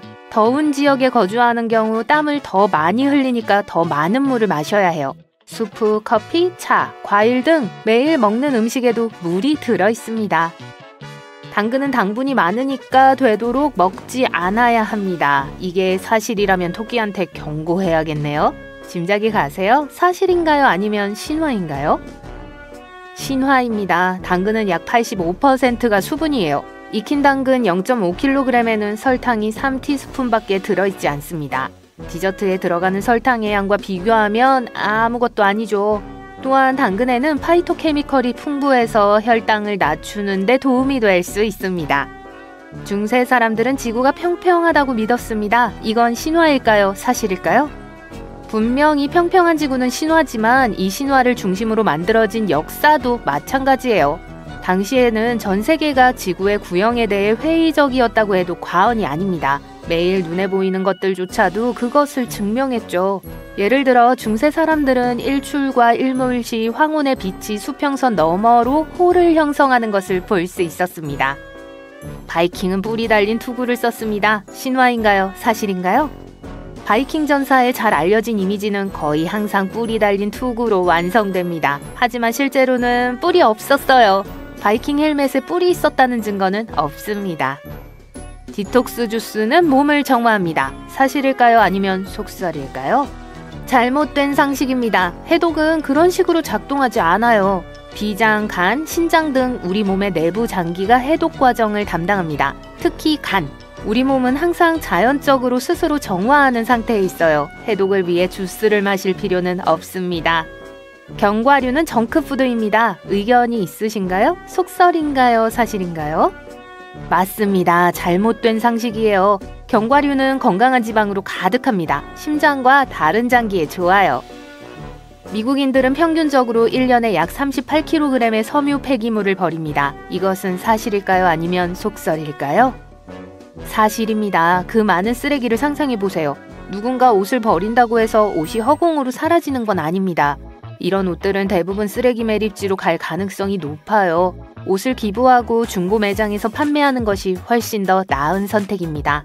옷을 처음 입었을 때처럼 깨끗하게 세탁할 수 있다는 생명을 구하는 세탁 비법에 대해 들어보신 적이 있으실 거예요. 그 세탁 팁이 사실 속설이라면 어떨까요? 여러분을 위해서 3가지 팁을 준비했습니다.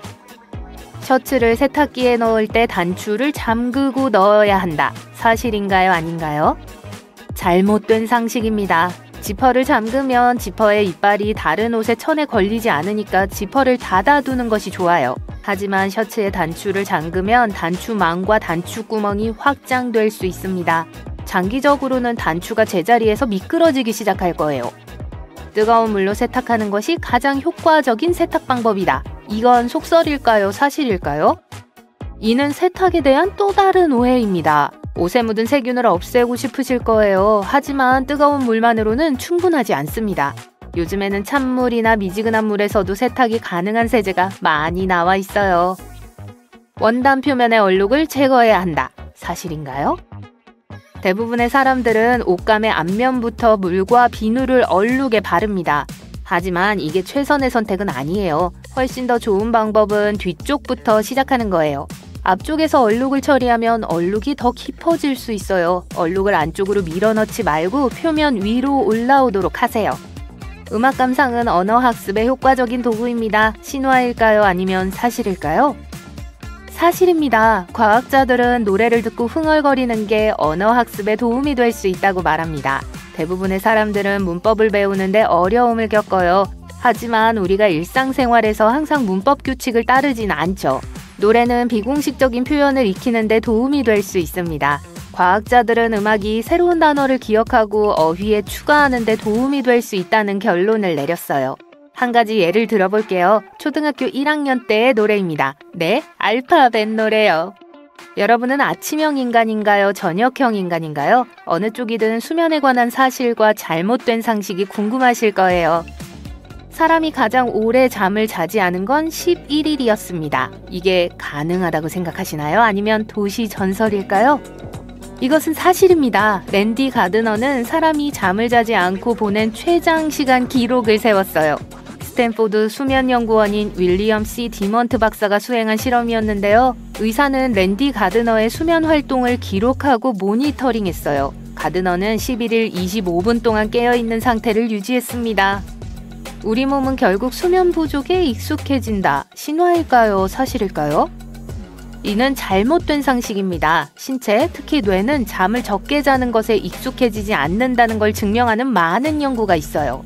며칠 동안 잠을 충분히 자지 못해서 낮에 더 졸린 기분이 드는 걸 느낀 적이 있으신가요? 신체가 충분한 휴식을 취하지 못하는 것에 적응하려고 노력하는 거예요.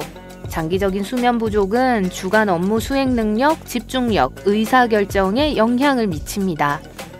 많은 성인은 5시간 이하의 수면이 필요하다. 사실일까요? 이건 쉬운 이야기예요. 신화입니다. 국립수면재단의 전문가들은 성인의 평균 수면 시간을 하루 7시간에서 9시간으로 권장해요. 어떤 사람들은 유전적 돌연변이가 있어 짧은 수면 후에도 상쾌하게 깨어나는 경우가 있습니다. 하지만 그러한 사람들은 예외예요. 400만 명 중 1명 꼴이죠. 언제 어디서나 잠들 수 있다는 건 잠을 잘 잔다는 뜻이다. 여러분은 어떻게 생각하세요? 신화일까요? 사실일까요? 신화입니다. 숙면을 취하는 사람은 적절한 양의 수면을 취하고 규칙적인 수면 스케줄을 가지고 있어요. 고양이는 일생의 3분의 1을 잠을 자면서 보낸다. 믿으시나요? 놀라운 일도 아닐 텐데요. 사실입니다. 사실과 속설 중 몇 개를 정확히 맞히셨나요? 사람들은 굉장한 아이디어를 생각해내죠. 그쵸? 제 말은 막대기에 사탕을? 어떻게 거기에 그리고 왜 그런 걸 만들었죠? 그리고 롤리팝이라는 이름은요. 인기 간식들의 역사와 사실들을 살펴봅시다. 좋아요. 첫 번째로 늘 롤리팝이라고 불린 건 아니에요. 이름에 대해서는 좀 이따가 알아보도록 하죠.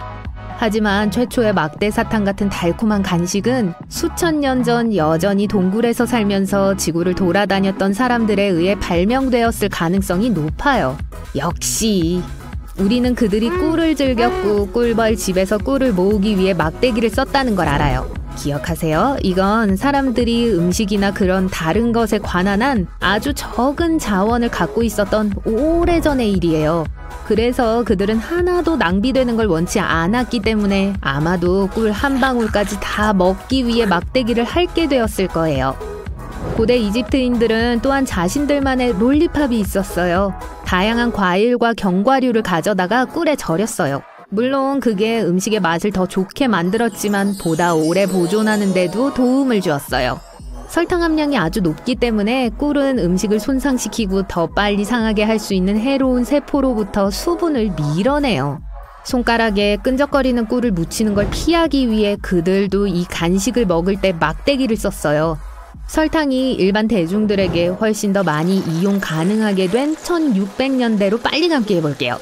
우린 영국인들이 끓인 설탕 사탕 간식을 좋아했고 그걸 막대기에 찍어 더 쉽게 즐길 수 있게 만들었다는 걸 알죠. 우리가 롤리팝이라는 용어를 생각해낸 게 아마도 이 시기일 거예요. 언어학자들이 롤리팝이 기본적으로 혀를 때리는 이라고 번역된다고 믿기 때문이죠. 어째서죠? 혀라는 단어는 종종 영국 북부에서 롤리라는 단어로 썼어요. 그리고 팝은 때린다를 의미하죠. 롤리팝의 타임라인은 1912년으로 우리를 데려가요. 사무엘 본이라는 사람이 실제로 사탕에 막대기를 삽입하는 장치를 발명했을 때예요. 이게 너무 유명해져서 사무엘은 1916년 샌프란시스코시에 열쇠를 수여받았어요. 하지만 1908년에 제과회사를 운영했던 조지 스미스라는 남자가 오늘날까지 우리가 알고 사랑하게 된 막대사탕의 버전을 발명한 공로를 인정받았죠. 그는 심지어 1931년에 그 이름을 상표로 등록했어요.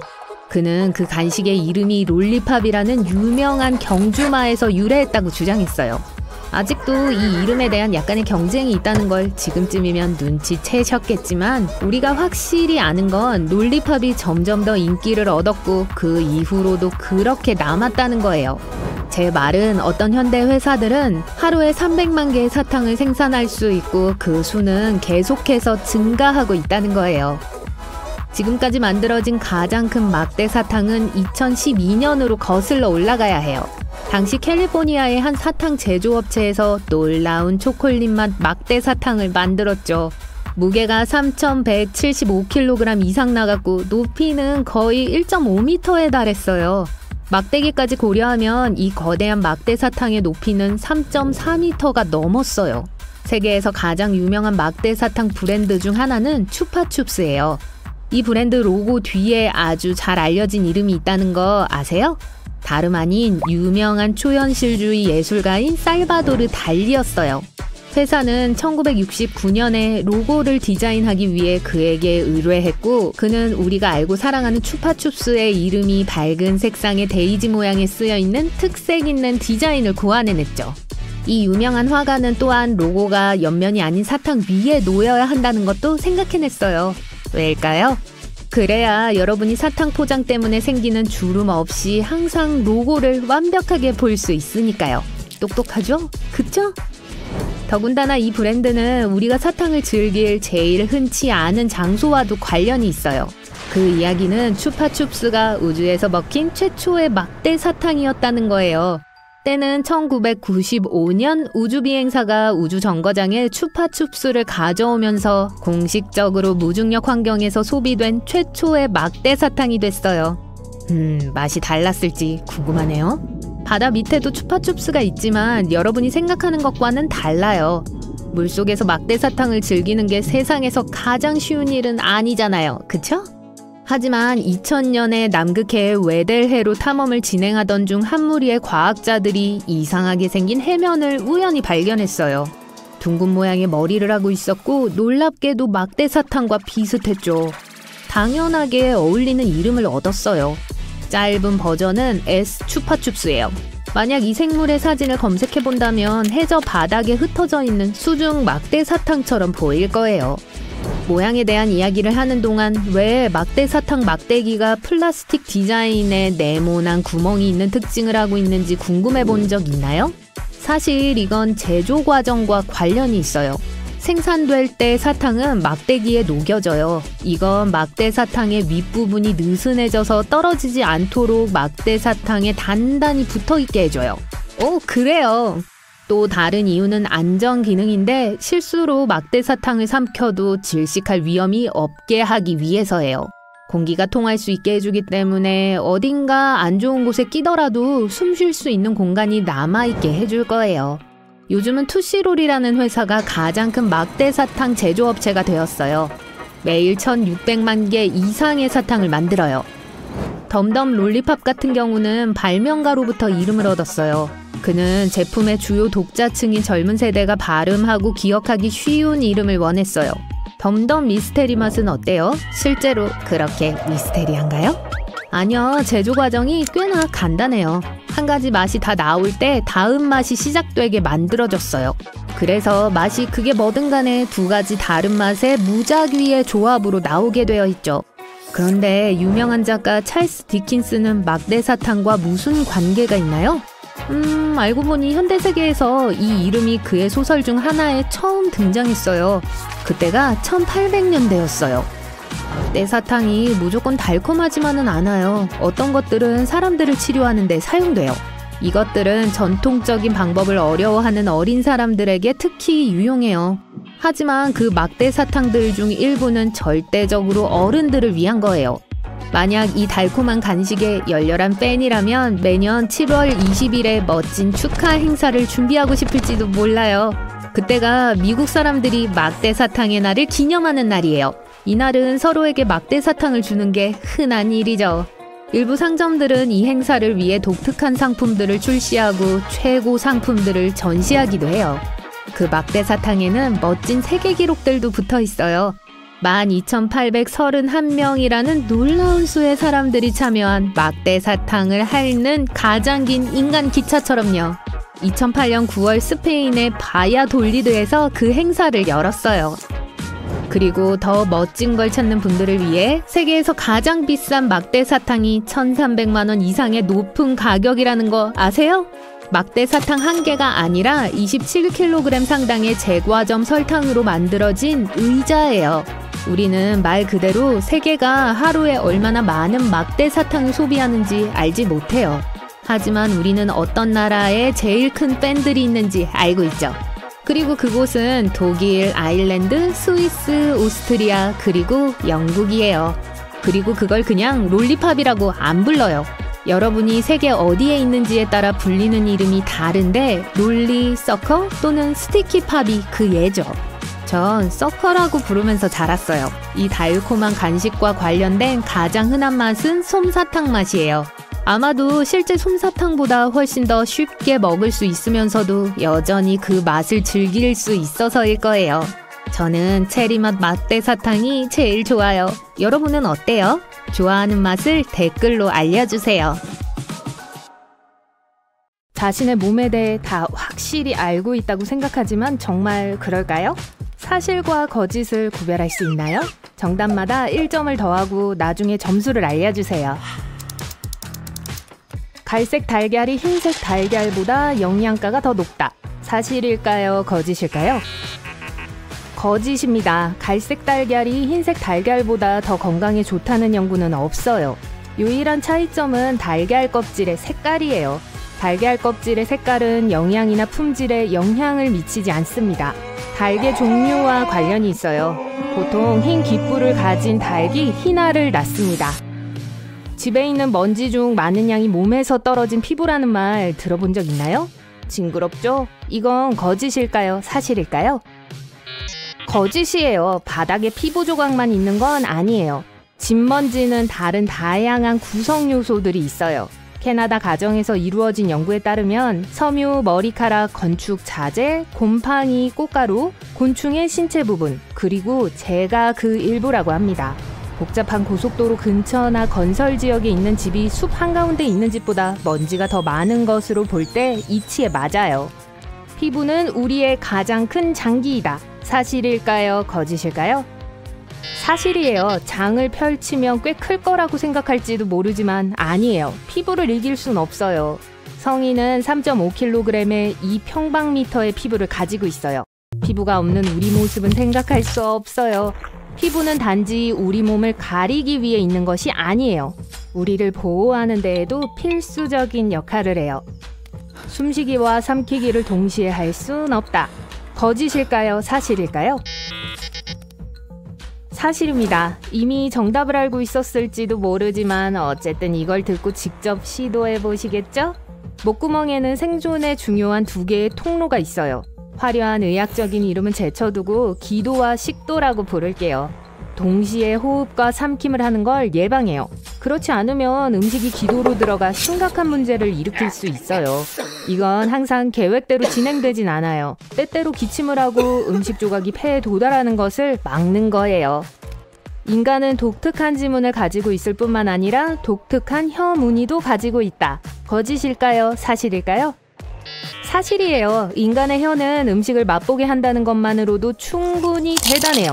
또한 질감이 독특해요.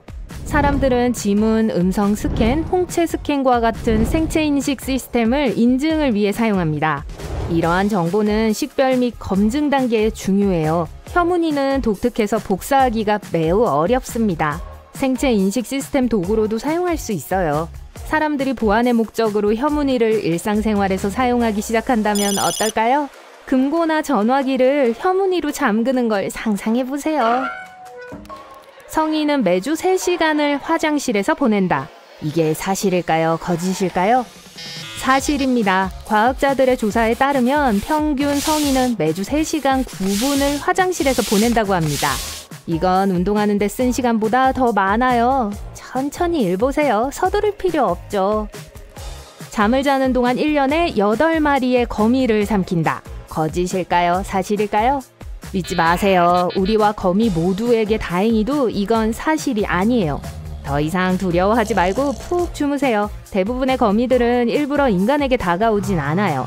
게다가 자는 사람으로부터 나오는 진동을 이상하게 생각할 거예요. 아니면 거미는 그저 자신의 서식지에 살면서 여러분이 방을 같이 쓰는 룸메이트라고 생각할 수도 있어요. 실제 증거가 있지 않는 한 이건 거짓이에요. 허벅지 뼈는 수천 킬로그램의 힘을 견딜 수 있다. 이건 거짓일까요? 사실일까요? 네, 이건 사실입니다. 사람들은 일반적으로 허벅지뼈라고 부르지만 실제 이름은 대퇴골입니다. 이 뼈는 다리 윗부분에 있어요. 전문가들은 이 뼈가 잘 부러지지 않는다고 말합니다. 우리 해부학에서 2번째로 강력한 뼈예요. 첫 번째는 두개골의 측두골입니다. 첫 번째가 궁금하셨다면요. 어쨌든 허벅지뼈는 몸무게의 30배를 지탱할 수 있어요. 아마도 대퇴골이 인간의 몸에서 가장 길고 큰 뼈이기 때문일 거예요. 면도하면 털이 다시 더 두껍게 자란다고 믿나요? 거짓일까요? 사실일까요? 왜 거짓인지 알려드릴게요. 전문가들은 면도가 모발의 두께에 영향을 미치지 않는다고 말합니다. 털이 빠지는 게 아니기 때문에 뿌리는 그대로 있어요. 면도는 윗부분만 잘라요. 면도를 한 후 털이 잘려서 뭉툭하게 자랍니다. 그래서 더 두꺼워지는 느낌이 들 수도 있어요. 바닥에 떨어진 음식도 5초 안에 주워 먹으면 안전하다. 이것은 사실일까요? 거짓일까요? 바닥에 떨어진 음식을 먹는 걸 정당화하는 최고의 방법을 망쳐서 죄송해요. 하지만 5초룰 같은 건 없어요. 연구원들은 상당한 양의 박테리아가 5초 안에 음식으로 옮겨진다라는 걸 발견했습니다. 음식의 습기는 오염에 직접적인 영향을 미칩니다. 수박 한 조각과 감자칩을 바닥에 떨어뜨린다고 상상해보세요. 왜 두 개를 같이 먹는지, 어떻게 둘 다 떨어뜨렸는지는 몰라요. 어쨌든 이 예를 계속해볼게요. 수박은 감자칩보다 더 오염될 거예요. 왜냐하면 수박은 수분이 더 많기 때문이죠. 수박의 표면은 박테리아를 더 쉽게 옮겨요. 금발과 빨간 머리는 곧 사라질지도 모른다. 거짓일까요? 사실일까요? 쉬운 문제죠? 이건 거짓이에요. 빨간 머리나 금발 머리는 열성 유전자와 연결되어 있습니다. 머리 색깔을 드러내지 않고 한 세대에서 다른 세대로 전달될 수 있어요. 만약 두 부모 모두 올바른 열성 유전자를 가지고 있다면 다음 세대는 금발이나 빨간 머리를 가질 가능성이 높습니다. 이 유전자들은 희귀하지만 사람들은 여전히 이 유전자들을 가지고 있기 때문에 영원히 사라지지는 않을 거예요. 그런 일이 일어나려면 말 그대로 그 유전자를 가지고 있는 지구상의 모든 사람들이 사라져야 해요. 그래서 가능성은 낮습니다. 커피를 마시면 탈수된다. 사실일까요? 거짓일까요? 거짓입니다. 모닝커피를 즐겨도 돼요. 네, 커피 마시고 나서 화장실을 더 자주 가게 될 수도 있어요. 하지만 그렇다고 몸에서 더 많은 물이 빠져나간다는 의미는 아니에요. 카페인의 효과에 대해 이루어진 수많은 연구들이 있습니다. 이러한 연구 중 일부는 하루에 적당한 양의 커피를 마시는 것이 탈수 위험을 증가시키지 않는다는 걸 밝혀냈어요. 요거트를 먹는 것은 소화를 돕는다. 사실이라고 생각하세요? 아니면 그저 또 하나의 거짓일까요? 사실이에요. 하지만 요거트를 잘 골라야 해요. 요거트는 프로바이오틱스가 함유된 음식입니다. 장에서 모든 것이 원활하게 흐르게 하는 좋은 박테리아죠. 요거트를 먹는 것만으로는 건강한 소화 시스템을 갖추기에 충분하지 않을 수 있지만 소화기관을 긍정적으로 지원합니다. 모든 요거트가 다 같은 건 아니라는 걸 명심하세요. 일부는 설탕이 들어있거나 사탕이나 쿠키와 같은 토핑이 함께 나옵니다. 평범한 걸 선택하세요. 머리를 자주 자르면 머리카락이 더 빨리 자랄 것이다. 사실일까요? 거짓일까요? 머리카락이 더 빨리 자랄 테니까 자른 머리 때문에 울지 말라는 말을 들은 적이 있을 거예요. 안타깝게도 머리카락의 성장률은 얼마나 자주 머리를 자르느냐에 달려있지 않습니다. 머리카락의 평균 성장률은 하루에 3mm예요. 게다가 나이, 호르몬, 심지어 1년의 어떤 시기인지에도 영향을 받아요. 이 새로운 사실을 알고 미용실 예약을 연기하는 분들이 계실까요? 엠파이어 스테이트 빌딩의 탑은 비행선을 위한 도킹 스테이션 역할을 하도록 설계되었어요. 그 당시에 사람들은 이 비행선들이 미래의 주요 교통수단이 될 것이라고 믿었어요. 이 프로젝트에는 건널 판자, 탑승 수속대, 세관 등등이 포함되어 있었어요. 하지만 엔지니어들은 자신들의 계획에 비해 바람이 너무 세다는 걸 깨달았어요. 그래서 아이디어를 포기했죠. 지구상에서 가장 큰 멈추지 않는 폭포인 엔젤 폭포는 엠파이어 스테이트 빌딩보다 2배 이상 높아요. 건기 동안엔 떨어지는 물이 가끔 땅에 닿기도 전에 증발해요. 지구에서 들린 가장 신비한 소리 중 하나는 블루비였어요. 1997년에 발생했고 해양 동물들의 소리와 비슷했어요. 하지만 살아있는 생명체가 내는 소리치고는 너무 컸어요. 블룹은 1분 동안 계속됐어요. 낮은 우르릉거림에서 시작되었고 그 후 주파수가 높아졌어요. 남극 대륙은 거대한 얼음들판 같아 보일지 모르지만 사실 그 밑에는 거대한 대륙이 있어요. 다른 대륙들처럼 화산, 산, 계곡이 있다는 뜻이죠. 과학자들은 최근 남극 대륙에 거대한 산맥뿐만 아니라 지구상에서 가장 낮은 지점이 있다는 걸 발견했어요. 만약 수많은 화산들 중 어느 거라도 폭발한다면 표면 얼음의 거대한 부분이 녹아 바다로 가는 얼음 유출량이 증가될 거예요. 해수면이 상승하면서 전 세계의 해안 지역에 범람할 겁니다. 바닷물 또한 교란되어 해양 생물들이 위험에 빠지게 될 거고요. 하지만 이 모든 화산들은 현재 휴면 상태에 있어요. 남극에서의 하루는 이 대륙에서 6개월 동안 지속됩니다. 남극에는 1년 내내 단 한 번의 일몰과 일출만이 있어요. 초기 지구는 녹색이 아니라 보라색이었을지도 몰라요. 고대 미생물들이 햇빛을 흡수하기 위해 엽록소가 아닌 다른 분자들을 사용했다는 이론이 있어요. 이 분자들이 아마도 살아있는 유기체들에게 보랏빛을 띠게 했을 거예요. 석기 시대 동안 중앙유럽의 전체 인구는 약 1,500명이었어요. 그러니까 전체가 요즘의 중형 크루즈 여객선에 다 들어갈 수 있다는 뜻이죠. 천문학자들은 우리 은하의 무게가 약 1.5조 태양 질량이라는 걸 알아냈어요. 그리고 태양 질량 하나는 우리 태양 하나의 질량이에요. 이 무게의 아주 작은 부분은 은하 중심에 있는 400만 태양 질량의 거대 질량 블랙홀과 2천억 개의 별들이에요. 나머지는 신비롭고 보이지 않는 암흑 물질이에요. 만약 북극의 모든 얼음과 빙하가 동시에 녹는다면 해수면은 26층 건물의 높이만큼 상승할 거예요. 검은색과 자외선에서 익은 바나나는 밝은 파란색으로 보여요. 이건 과일이 익을 때 분해되고 있는 엽록소 때문이에요. 지각판의 움직임 때문에 태평양은 매년 줄어들고 있어요. 그리고 대서양은 그만큼 커지고 있어요. 오늘날 지구의 마지막 빙하기 이후 세계에는 단 2개의 빙상만이 남아있어요. 첫 번째는 그린랜드 빙상이에요. 두 번째는 남극 대륙으로 거대하죠. 멕시코와 미국 대륙을 합친 크기예요. 쓰나미 파도는 종종 눈에 띄지 않고 넘어가요. 얕은 물에 도달할 때까지 수면 위로 몇 센티미터 이상 올라오지 않아요. 하지만 바다가 깊을 때 장거리 여객기만큼 빠르게 이동할 수 있어요. 얕은 물에서 사는 산호는 태양으로부터 자신만의 보호막을 생산해내요. 보호막이 없다면 햇빛은 산호 안에 살고 있는 해조류를 해칠 거예요. 산호는 주요 먹이원인 이 조류를 보호하기 위해 형광빛을 냅니다. 이 과정이 선크림 역할을 하는 단백질을 만들죠. 지구상의 모든 화산 활동의 거의 90%가 바다에서 일어나요. 남태평양에는 사람들이 아는 가장 큰 화산 밀집 지역이 있어요. 1133개의 화산 원뿔이 있는 화산무리가 하나 있어요. 모두 활화산이고 뉴욕주 크기만한 지역에 들어 앉아 있어요. 베링의 중앙에 있는 잼추크 협곡은 지금까지 발견된 것 중 가장 큰 수중 협곡이에요. 해저에는 세계의 모든 박물관을 합친 것보다 더 많은 보물들과 유물들이 있어요. 1900년 가장 큰 허리케인 중 하나가 중앙아메리카와 멕시코만을 강타했어요. 그러고 나서 플로리다와 텍사스까지 갔고 미국 역사상 가장 파괴적인 허리케인으로 여겨지게 되었죠. 처음 발견된 건 8월 27일이었고 여러 날 동안 지속됐어요.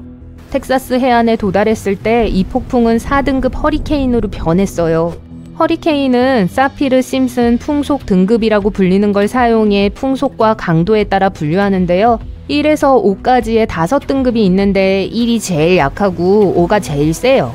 갤버스턴 사람들에겐 오클라호마와 캔자스까지 퍼진 다가오는 폭풍에 대비할 날이 채 4일도 되지 않았어요.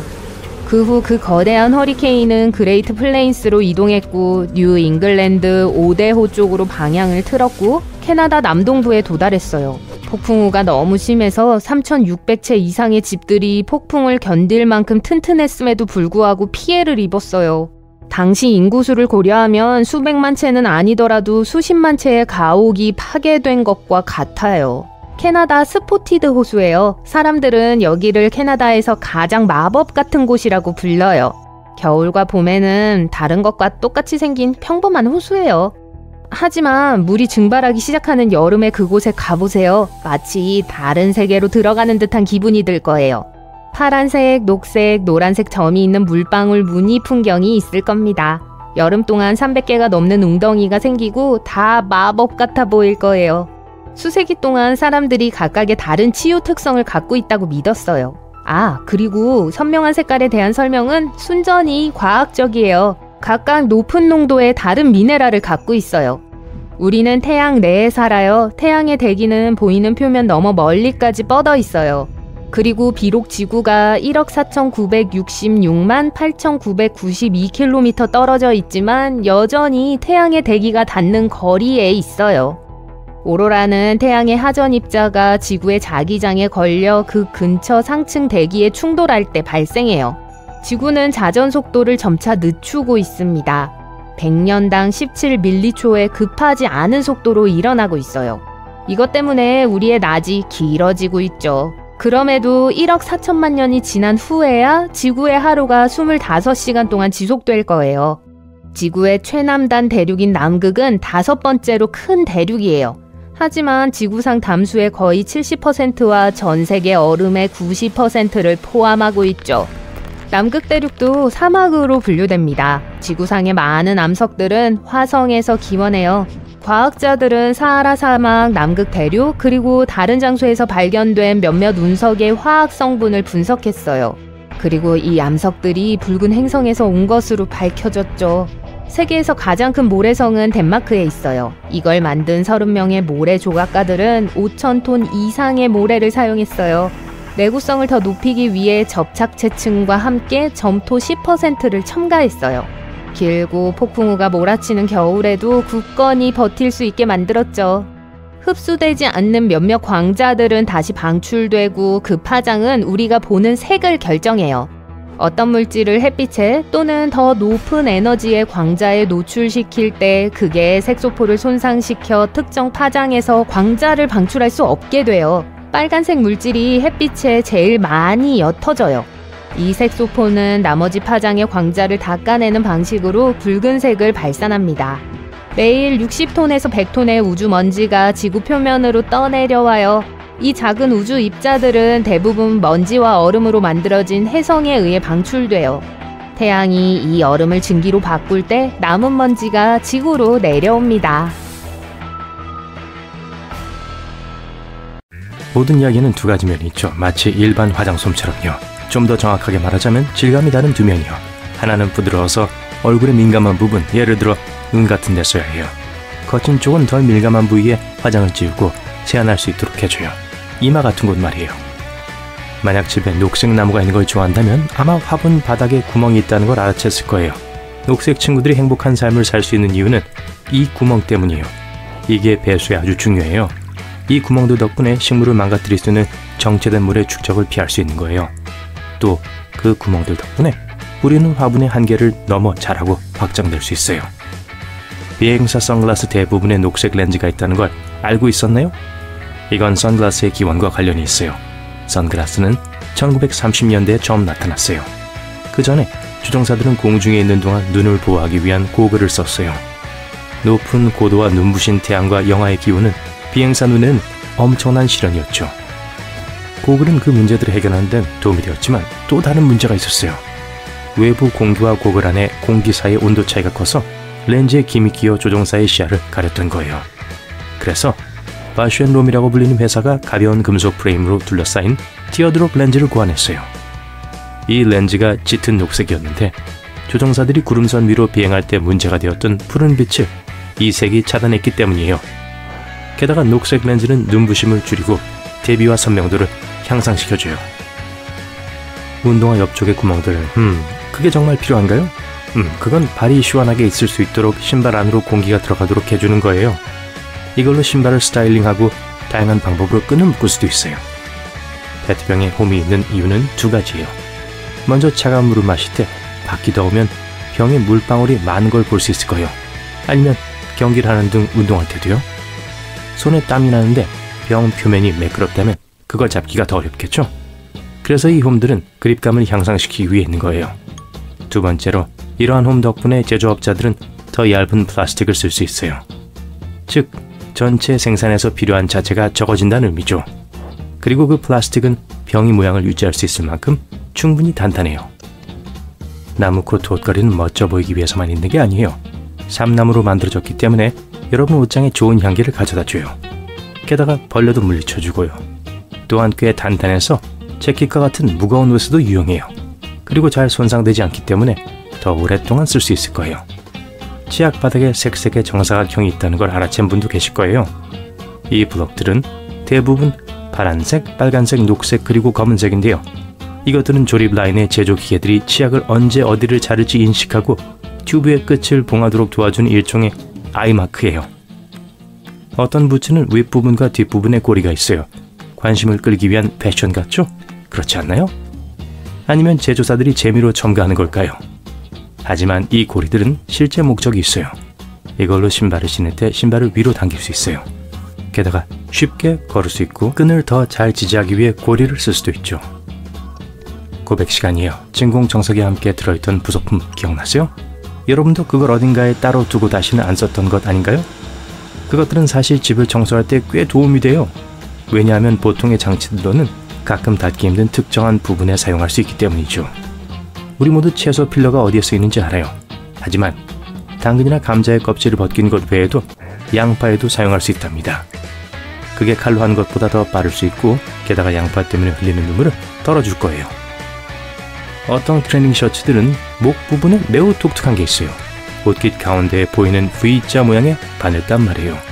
옷단과 소매의 골과 비슷하게 고리지게 되어 삽입된 이걸 사용하면 옷을 더 쉽게 입을 수 있어요. 그리고 심지어 모양도 망가지지 않죠. V자 골은 늘어나서 스웨터를 입는 사람이 목을 넣을 수 있게 해줘요. 이것의 또 다른 목적은 땀을 흡수하는 거였어요. 초기 버전에서는 트레이닝 셔츠의 옷깃 앞과 뒷면에 모두 있었는데요. 시간이 지나면서 뒤쪽 건 없어졌어요. 그리고 이 V자 골은 제조업체가 이전에 추가하던 고리지게 짠 소재를 사용하지 않고 칼라의 V자를 꿰매기 시작하면서 장식적인 요소가 됐어요. 음식 포장지에 보이는 밝은색의 사각형이나 동그라미는 음식이 포함하고 있는 비타민, 미네랄 또는 특정한 맛을 나타내는 표시가 아니에요. 소비자가 해독해야 하는 비밀 코드도 아니고요. 사실 인쇄 기술자들을 위한 거예요. 이건 공정 제어 패치 또는 프린터 컬러 블럭이라고 불리는데요. 식품 포장을 인쇄하는 동안 제조업자들은 인쇄 잉크가 정확한지 확인하기 위해 그 색깔 블록을 사용해요. 인쇄하는 블록의 색상을 비교해 인쇄하는 브랜드가 전 세계적으로 일관되고 인식 가능한 품질을 갖는지 확인하는 거예요. 대부분의 프린터는 4가지 색상만 써요. 노란색, 자홍색, 청록색, 검은색을요. 일부 프린터에는 녹색, 주황색 및 보라색과 같은 추가 색상이 있어요. 그래서 때때로 특정 패키지에 여러 개의 원이 있는 걸 볼 수 있을 거예요. 각 잉크색을 테스트하죠. 공책의 여백은요, 메모하고 쓰기 위한 일종의 지침으로 쓰이는 게 아니에요. 누군가 쥐로부터 문서 작업을 보호할 수 있는 해결책을 생각해낸 거였어요.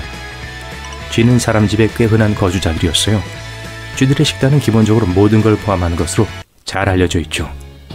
예를 들어 종이와 같은 것도요. 그래서 사람들은 쥐가 배불리 먹을 수 있게 해줄 일종의 에피타이저로 넓은 여백을 추가하기 시작했어요. 그러면 쥐들이 글이 적힌 메인 요리를 먹고 싶어 하지 않을 거예요. 양복의 노치 라펠 가까이에는 단추구멍이 있어요. 제조업자들은 그걸 양복을 망가뜨리지 않고는 열 수가 없게 봉제해둬요. 그리고 다른 옷깃과 비교해보면 그 한 옷깃은 아무런 실마리도 없이 완전히 매끄럽다는 걸 알 수 있어요.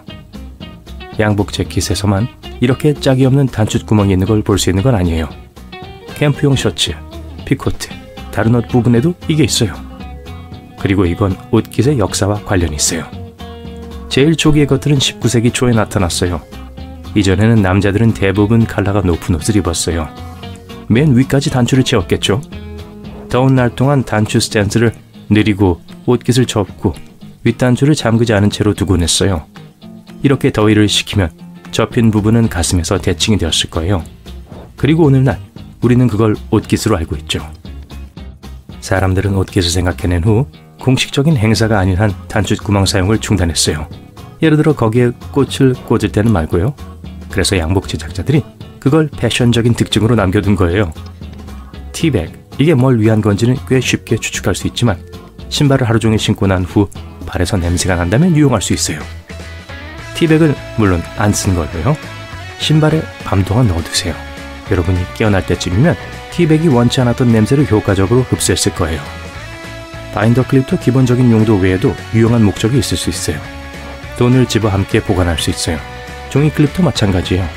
만약 여러분이 제일 좋아하는 팔찌가 부러졌고 그걸 고정할 방법을 찾고 있다면 클립이 도움이 될 거예요. 그걸 팔찌의 양 끝에 하나씩 꽂고 잘 연결해 주기만 하면 팔찌는 준비된 거예요.